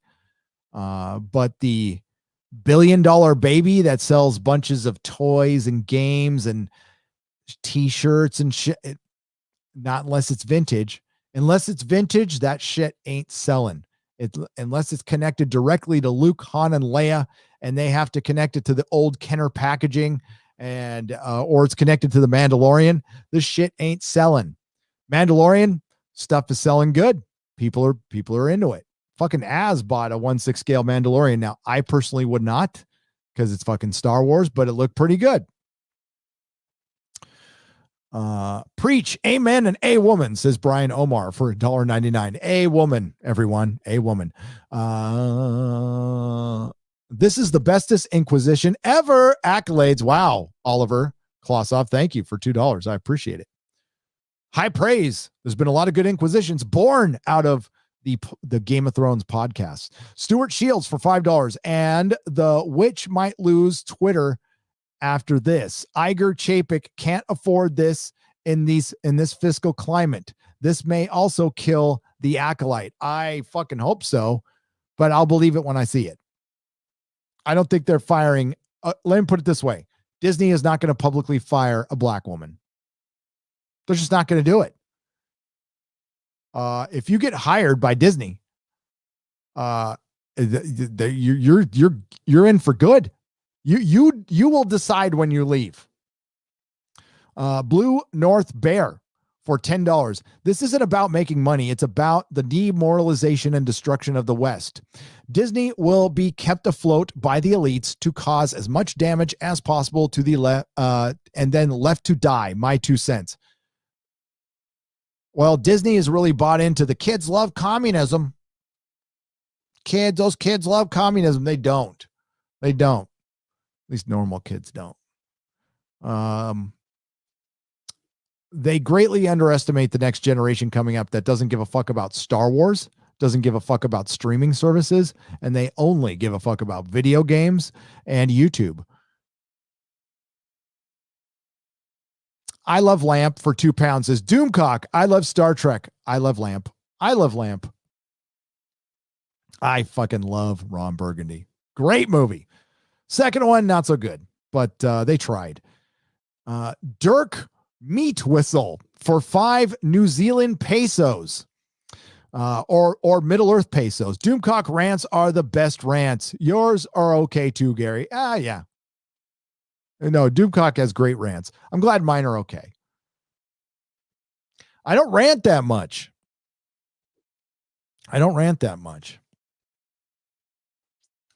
Trenna is pronounced like Trend Guthridge for $2. This started with daddyism and led to postmodern. Yes, you mean Batwoman? Yes, it did. Indeed.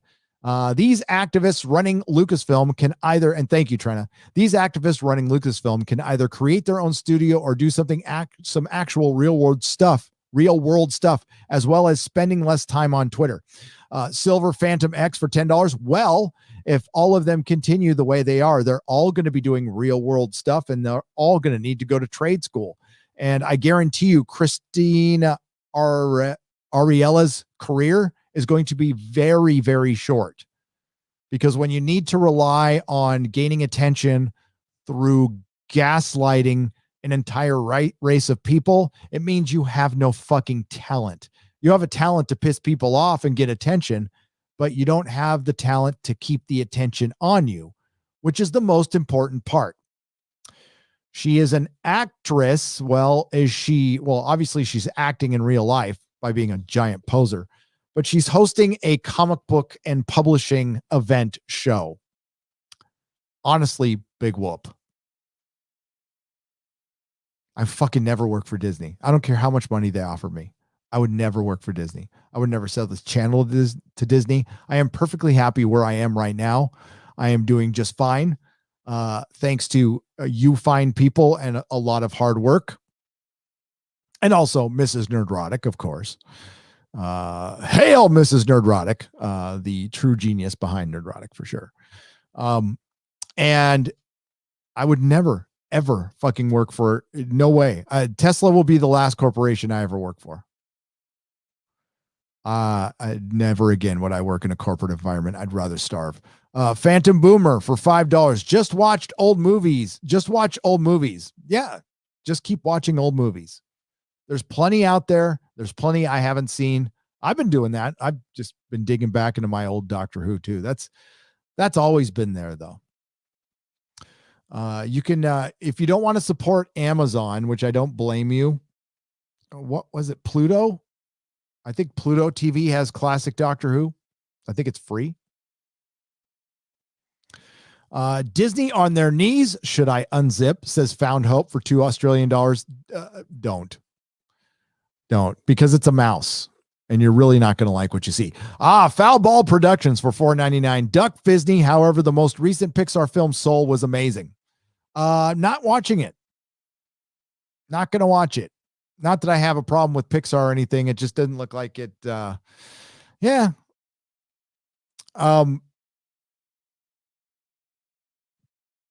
The only way they're going to change is if you voice your opinion and we continue to voice our opinion. And eventually right now they're afraid of a certain faction of fandom, and they're not afraid of all fandom, is what they should be. And in these economic times that are coming up, they're going to learn to respect the dollar a little bit more, I'm thinking. What did I saw? Somebody announced on Twitter that, blockbuster movies are coming back March 26th of this year. Really? Not in California. California isn't close to opening up. We are towards the end of January. So March 26th is 2 months from now. I haven't heard a single word, a single positive word of us possibly opening up anytime in the next 3 months. So no, your blockbuster movies are going to get delayed until the end of the year, and then it'll be the cold and flu season again, and you can guess what'll happen from there. I hope I'm wrong. I think things will probably ease up during the summer, but it'll be 50% capacity, and hopefully by summer I'm out of California. Mira Furlan from Babylon 5 has passed away. She passed away on Friday. Pay respects in the chat, says Brian for $5. Rest in peace, Mira Furlan. Rest in peace from Babylon 5. Sweet Home Netflix, based on webtoon, horror, and superheroes, says Super Mastermind for $5. Okay. Is that a recommendation? And it's called Sweet Home on Netflix, based on webtoon, horror, and superhero. Huh.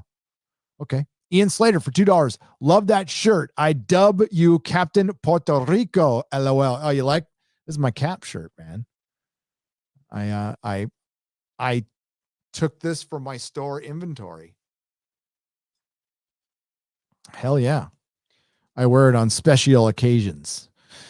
Sean Culligan. I agree. Watch Sweet Home. It's a Korean show on Netflix and it's quite good. Okay. So he provided a little context there. Thank you for the $5. That's great. Brinstar for $6.99. My childhood heroes in Star Wars were guillotined one by one by the mouse. Sigh. Wish they treated our heroes with respect. I do too, because you wouldn't be hearing from me as it comes to Star Wars. And quite frankly,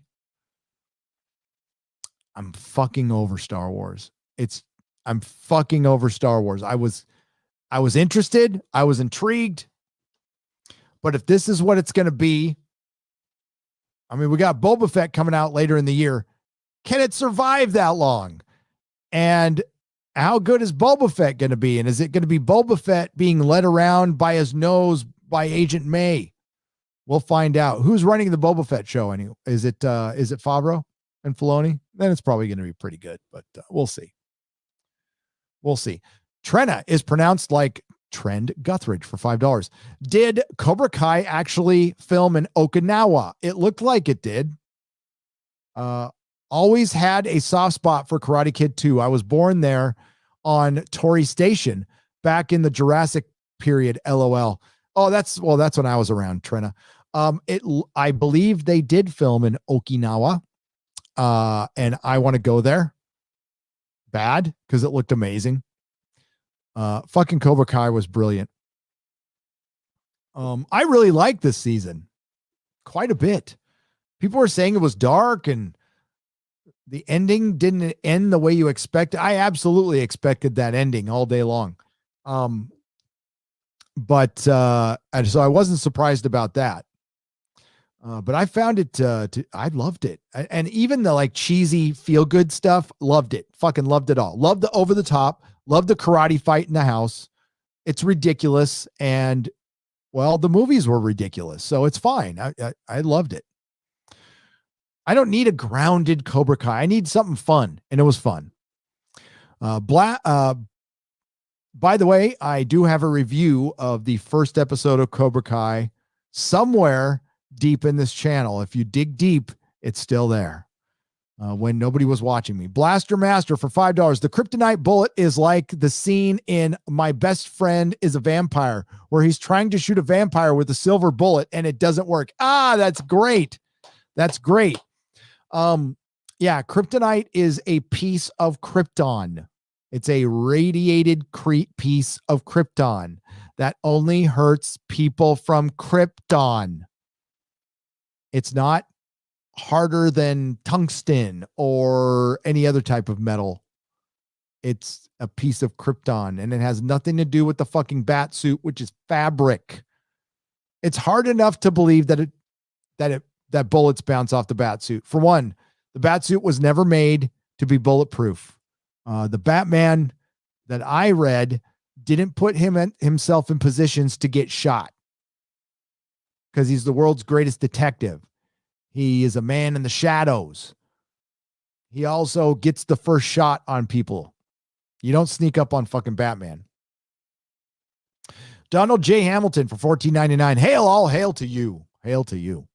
Michael Beacon for $2. Hey guys, remember to hit that like button. And God, 2,252 of you have.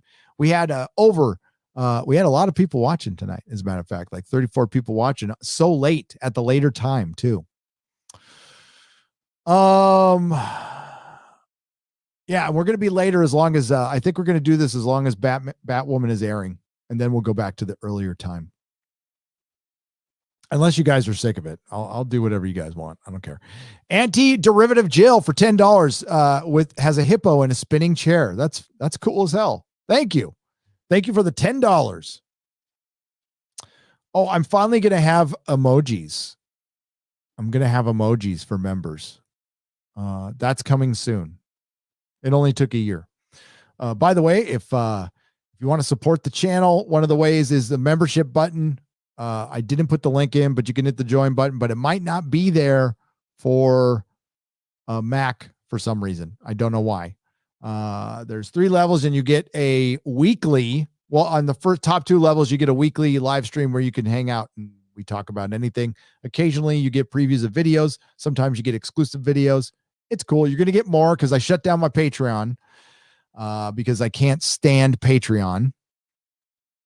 And I couldn't, I'm going to build my own website considering the events over. Well, I have my own website. It's there. It's nerdrotic.com, but it's completely free. It's just a backup. So if you want to listen to stuff just as podcasts, you can go there or Spotify or whatever.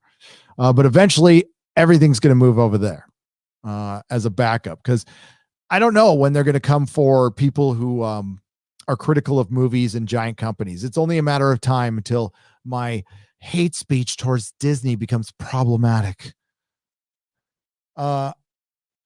which is just called criticism, by the way. Hail, expanding my DVD collection. Good. Physical media is the only way to go. And curious if Time Lash is as bad as I've heard, or if it's funny bad. Recommendations for classic Doctor Who DVDs. Recommendations. We don't have all night. For classic Doctor Who DVDs, I would go with, I've got them all. So City of Death. Start there. My favorite Doctor Who adventure. By the way, happy birthday to Tom Baker, who just hit 87. But right now you can get, if you can stomach the Jodie Whittaker logo on there. And what I would recommend is you buy the discs and then you ditch the casing. You can get on Blu-ray, complete classic seasons right now. You can get, Tom Baker season 1 and 7, right? And then you get, here, let me see, because I don't know if a new one came out or not. You're talking about classic Doctor Who. Okay. I would go the Blu-ray route because the special features are actually pretty fucking good, as much as it disgusts me. Now, you can buy these secondhand. Do not buy them from Amazon or BBC.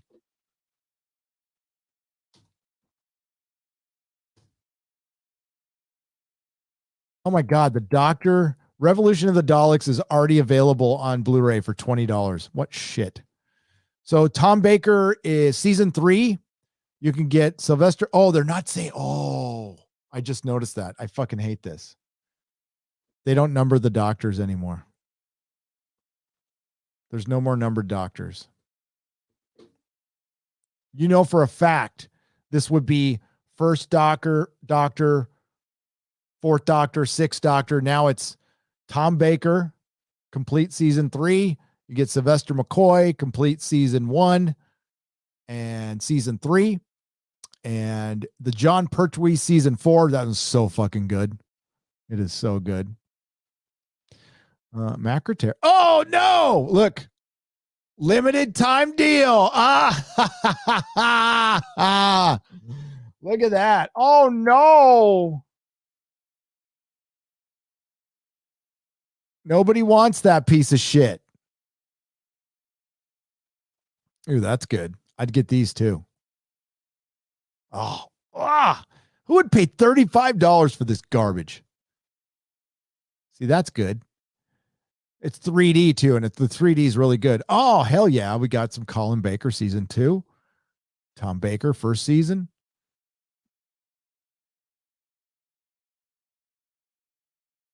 I gotta get that. Look at that. I can't shop for Doctor Who while I'm on a live stream. But there you go. Personally, what I did was I found a collection somebody had of everything. I found a collection on eBay and made an offer, and the guy took it, shipped it to me from the UK. So I have all the UK Doctor Who episodes on DVD, which takes up this entire top shelf up here. It's all down that top shelf. If you can't see what I'm fucking talking about, can you? Hang on. So this top shelf, the one that's lit right there, see behind all the figures, that's all Doctor Who DVDs. It's everything that they've come out with so far. Now I have all the Blu-rays too, but I like the DVD cases. I like packaging. Daniel J. Hamilton for $14.99 says, Doomcock. Ian's, and thank you. Ian Slater for $5. Saw first episode of WandaVision. It's going to go dark like Greek tragedy dark. Wanda will be dealing with the loss of vision. She wants a family and it will be taken away from her. Yep. And they've actually done this in the comics, and Mark C pointed that out in a way. And it goes very badly. Very, very badly. But from one of those comics, I have the original art page from the Avengers one, not the West Coast Avengers one.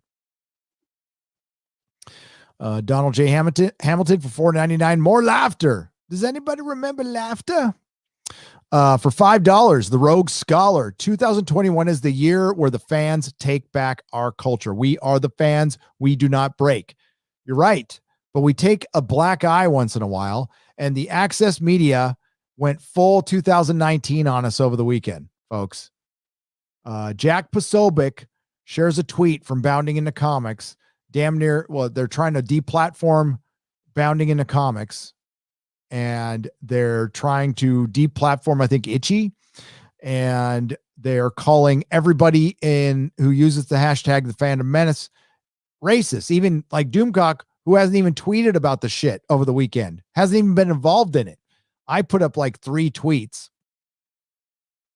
Whatever, I don't care. It's just another day when they're calling me that stuff. That's the way it goes. Sean, the movie man, 71 for $5. Hail, Gary and Doomcock. Naomi Nagata is killing it on The Expanse this season. Best written show on TV. I love what you guys keep up the good work. Yeah, we didn't get to talk about The Expanse or WandaVision. And damn yous, I feel like Az here. My Batwoman video did way better than I thought it would. So I'm going to do another one, and we'll see how the response is if you guys actually want it. Now, if I do Batwoman once a week, because I usually don't, this is if we go way back to my TV days, yes, I used to cover every episode of a show. It's been a while since I did that because there hasn't been a show big enough for me to consider it. Like Game of Thrones was it, but I covered every episode of Game of Thrones on this channel. Usually I do the live stuff and throw it over on Nerdrotic Live, but I will do a Batwoman video for every show if people actually want it, if you want to see it. But it just depends. It depends. We'll take it 1 week at a time, because usually people lose interest after the second or third week. And this is going to be 15 episodes. 15 episodes. And that means, yeah, but I can do it. I can do it. They'll be short.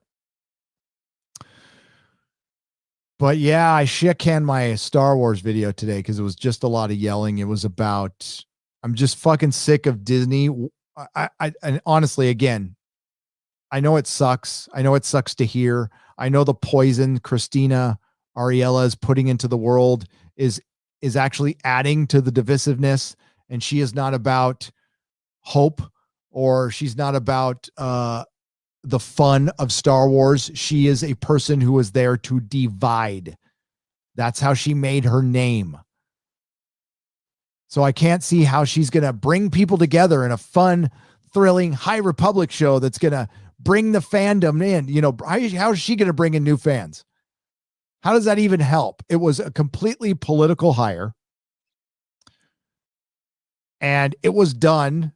It was a very strategic political hire, and it sabotaged all the work Jon Favreau has done. He must be pulling his fucking hair out right now. And that's what I'm pissed off about. I'm pissed off at Disney. I don't care about her. I don't care what she says on Twitter. I don't give a shit. It's just another Disney employee throwing fucking shit at the fans. It's a day that ends in Y. Your Muslim uncle for $4.99. Hail Inquisitors, defenders of culture, and conservators of story. Sidi Kamran Pasha on the Exozone, please. You want to see Cameron Pasha on the Exozone? Yeah, I get him on. Well, yeah, sure.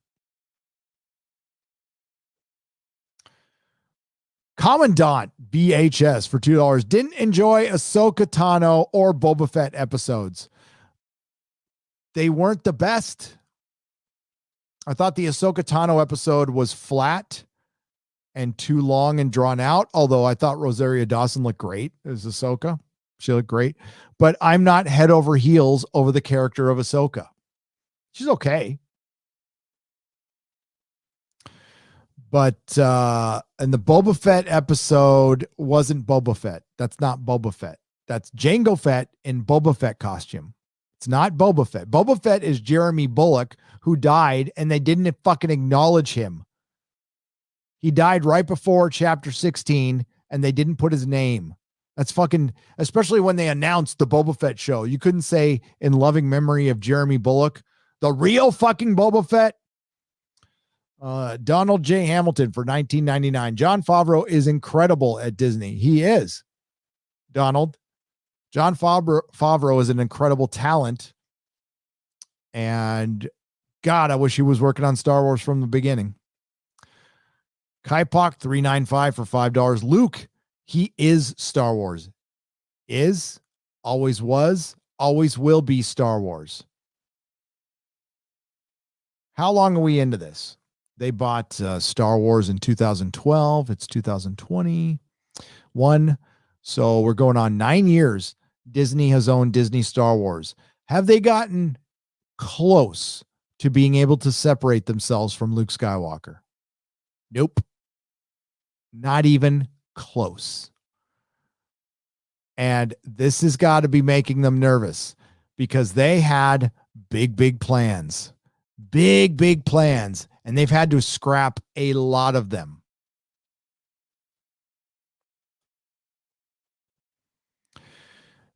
Here's the deal.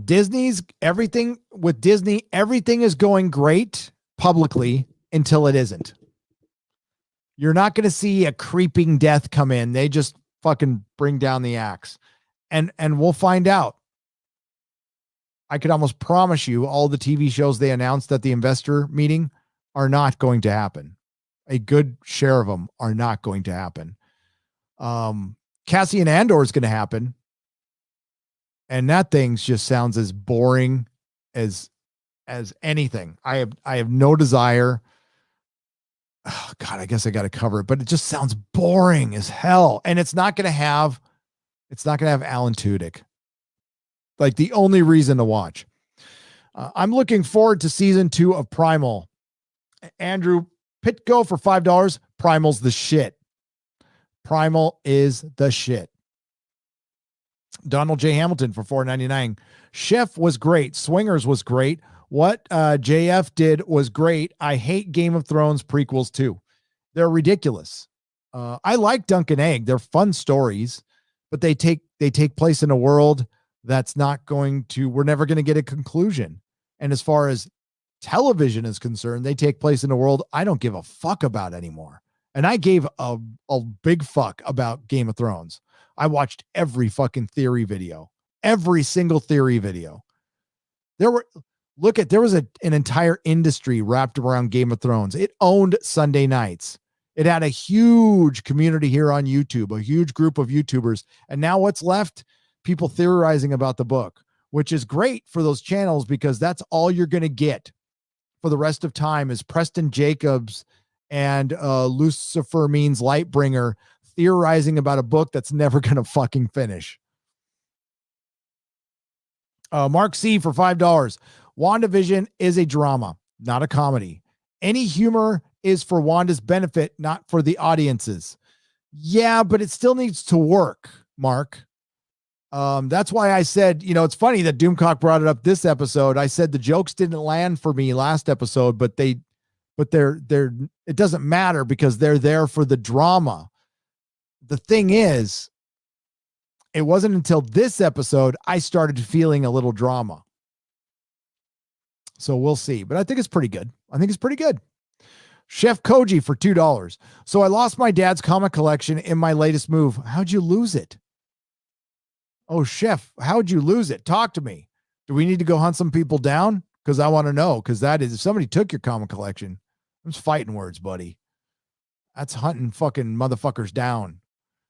I want to rebuild my comic collection for my future children. Authors or runs I should avoid. Sending love from Vegas, hoping someday I can buy you both a drink. NA for Gary. There you go. Thanks, buddy. How do I collect what you like? That's it. Collect what you like. You don't want to start out a collection by getting expensive books. You want to start out by getting good reads, stuff you actually will read. I am a big fan of runs, but they are far and few between. I collect good stories. So I used to be a completist and I had to have every Miss Marvel comic. Yes, every Miss Marvel comic, Son of Satan, every Marvel character, every comic, I had to have it. It got out of fucking control. So now I keep storylines I like. That's it. And I have a few key issues. Yeah, I had a massive collection when I had the store, and I had complete runs of everything, and I was kind of done. And that kind of sucked. So I sold big parts of it. A little bit went with the store, and then the rest of it went on eBay. And I went from having 250,000 comics to like 50,000 now, 75,000 now. But I had a lot of comics. I had shit. I would never read that many comics. So, and thankfully selling those comics helped me survive for a little while. But if you're rebuilding, do it slow. Take your time. Comic collecting is fun. You don't have to have everything. There's very few comics you won't be able to find. Very few.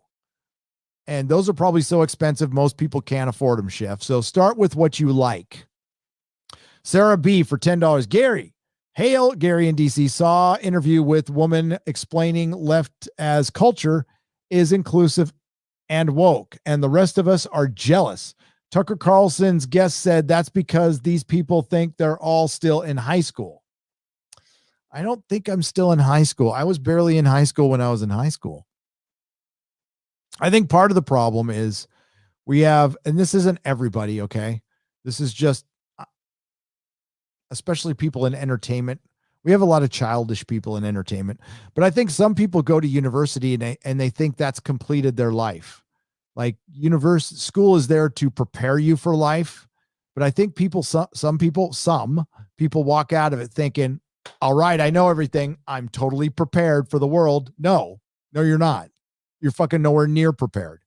And that's what we're missing in writing in Hollywood is life experience. There's no fucking life experience at all.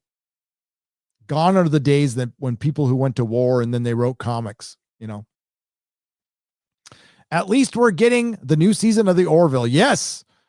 Black Lotus for 30 for 5 Canadian pesos. Yes, we are. And I can't wait. Since the Terminator involves time travel, they could go back and kill the Terminator that killed John Connor. But I think that property has just run its race by now. Terminator's dead. Alien and Predator are not far behind. They're not going to be able to be resurrected unless they get another hit, and we're going to get an Alien TV show. And I just couldn't give a fuck. They've run them into the ground. I'd love to see RoboCop get a good proper crack, but we won't see that. I love RoboCop. Flamethrower candle for $2. Regarding entertainment, retro is in. Yeah, well, it's actual retro. Instead of emulating retro, people are going back to the old shit and watching it now. Fuck the new shit.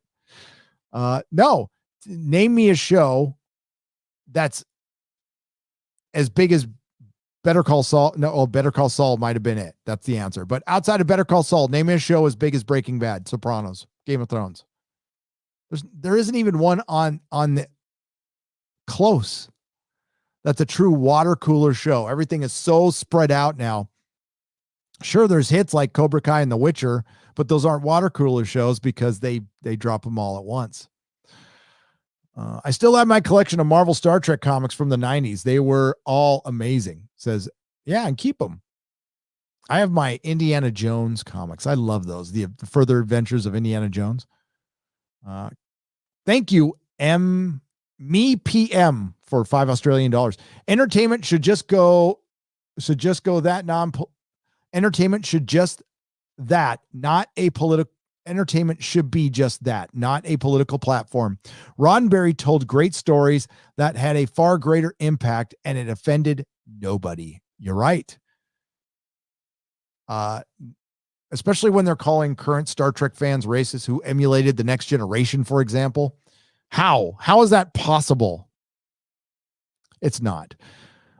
Windivot for 10 Canadian pesos. Amira Furlan, who played Dellen on Babylon 5, died this week. Big F's in the chat. Yep. We have acknowledged it. We will acknowledge it again. James P. for $5. Do you think Lucasfilm is trolling Doomcock with bestest Avar Chris in the High Republic? Yeah, I think a little bit. I actually do. That's too much of a coincidence. Way too much of a coincidence. Polaris sucks for 279 Canadian pesos. Hi, he says. Hi. Gavin Death. Is it Gavin Death for $5 Australian? Which Superman related TV show had the best use of villains? My pick would be Krypton. I hated Krypton.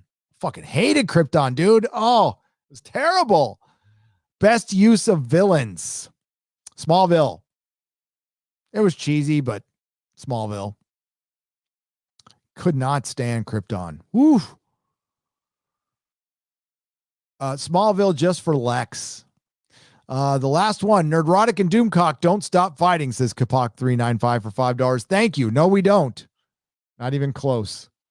Not even close. Bear Business, $5. The quartering has a large image of an ad with new Batwoman, but it says Kate Kane is fighting crime. Even the ad people don't care. No way. Haha, that's hilarious. Thanks. That's funny. Flamethrower candle for $2. Gary, go to Pigeon Forge on your way to Florida. What's Pigeon Forge? What is it? Is it a town? Is it a place? Is it cool? Kapak395 for $5. I did not mean that, by the way. I also apologize. You don't need to apologize. Love you guys. Crud. Don't worry about it. You don't need to apologize. What are you apologizing for? Taker 610 for $2. Gina only incites. Well, Chuck said Taker 610 for $2. They canceled Gina Carano. I canceled Disney Plus, says Commandant VHS for $2. Yep. A lot of people will say that. Gary Doomcock, been a while. You guys think there will be a second season of Taboo? Jason Cannon for $5. I wish, but no. That ship has sailed. It's too bad because they were just starting to write it. But that show hasn't been out since 2017. By the way, if you want to see a great one and only season of television, Tom Hardy in a show called Taboo. It's amazing. Guilt by association. Uh-oh, I just lost that one. I'm going to have to cut this. Holy crap.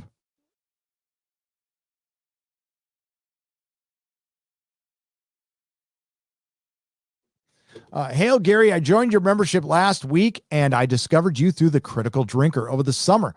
I've been a nerd forever, and I finally feel like I found my own community here. So thanks for the content. The Whitfield Report for $20. Thank you. That is brilliant. And thanks to the Critical Drinker. Hail, Critical Drinker. I love that guy. Tlaz, welcome to the Jaloja level. I appreciate it. We're going to have a member stream hopefully tomorrow if I get my video done. Kaipak395, thanks for looking into it. You are welcome. Crazy Cat Guy for $1.49. Thank you for the phallic, or not phallic, super sticker. Thank you for the ice cream. And thank you for the thumbs up for $5. And Ragfire, thank you for the ice cream for $1.49. J. Rolled, welcome to the Proto Molecule level. The Whitfield Report for $5. If you like horror comedy, you might like Bordello of Blood. Oh, I love Bordello of Blood. It's so bad it's actually good. Better than the new Star Wars anyway. It is. I love Bordello of Blood. You kidding me? Randy D. Goodman for $20. Espouse, please. Should Harry Potter become Game of Thrones, aka Brainiac, Bezos, and J.R.R. Tolkien, God in heaven, rest this soul? No. Fucking Lord of the Rings being Game of Thrones is bad enough. Not Harry Potter either. Making a darker Harry Potter's fine the way it is. Hey, Emperor Gary. Hey, stream. I can attest that it's great to be a new channel member. Do it today. Press the button now. The private live streams are awesome. The fellow channel members are super cool and hella fun too. Says Mexican Iron Man for $20. Thanks, brother. Yeah, there's some really cool people who jump on the they could all have, well, some of them do, but they could all have channels of their own. There's amazing people who come into the member stream. The Avengers issue from the early 80s should have been burned as well. Are you referring to the Knights of Wundagar? Well, I got to go look, Mark. I don't have encyclopedic knowledge of early 80s to mid 80s Avengers books, but I have them, so I can go look. It wasn't Byrne, though. No. It was not John Byrne. It was Paul Smith. It was Paul Smith. Byrne was close to his run, though. Thank you for introducing me to The Expanse. My friend and family love it too. I am starting the books tomorrow. 3 years sober. Found you at the right time. Jay Road, congratulations on the sobriety, my friend. 3 years is fucking awesome. Especially this year. I got to say, if you made it sober through 2020, that should count as 5 years. But, you know, Oliver Klosov for $2. Disney forgot about James Earl Jones. Oh, and they forgot about James Earl Jones, motherfuckers. Full disclosure, I smoke a ton of bud, though, says Jay Roll for $2. Well, then you're not exactly sober. You might not be on the hard stuff, but you're smoking bud, which is fine. It's fine. Just don't do that hard shit. But no, only sober means nada, nothing. But that's okay. If the bud is, I ain't here to judge. As long as you're off that hard shit, that's better. That means you're going to live. I love Lamp for £5. I don't know about insurrection, but Gina is definitely guilty of inciting an erection in many people's pants. Oh, says I love Lamp for £5. Yes, she has incited a lot of those.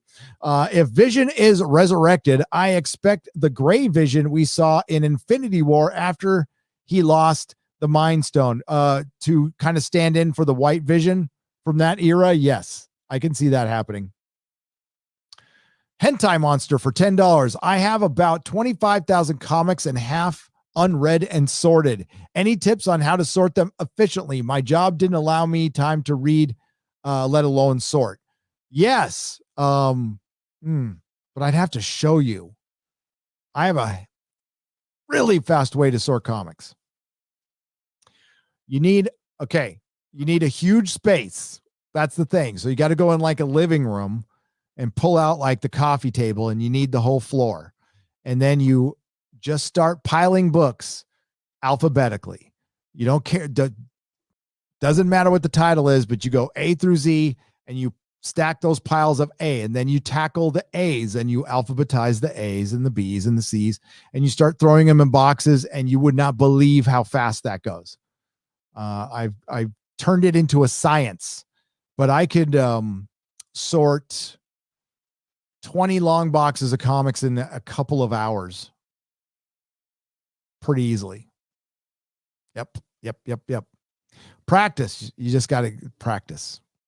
Matt G for $5. Last week, my friend and I did a private screening rental at a movie theater. We were able to stream YouTube. We put on Fandom Menace. We put on Phantom Menace on the big screen, including you. No way, Matt G. That's fucking awesome. Oh, why did you get pictures?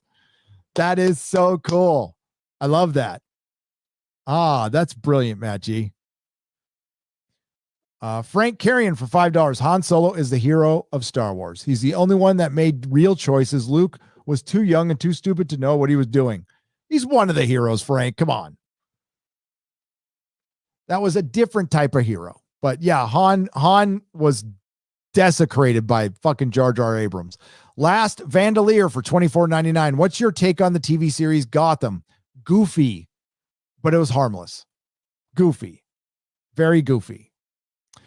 Randy D. Goodman for $20. Thanks for the brief shout out, my friend. Wish you had more of my comment about the Bezos wishes for Lord of the Rings and my joke on Harry Potter. Spend more time, bro, on my later comments. I will spend as much time as I have an opinion on them.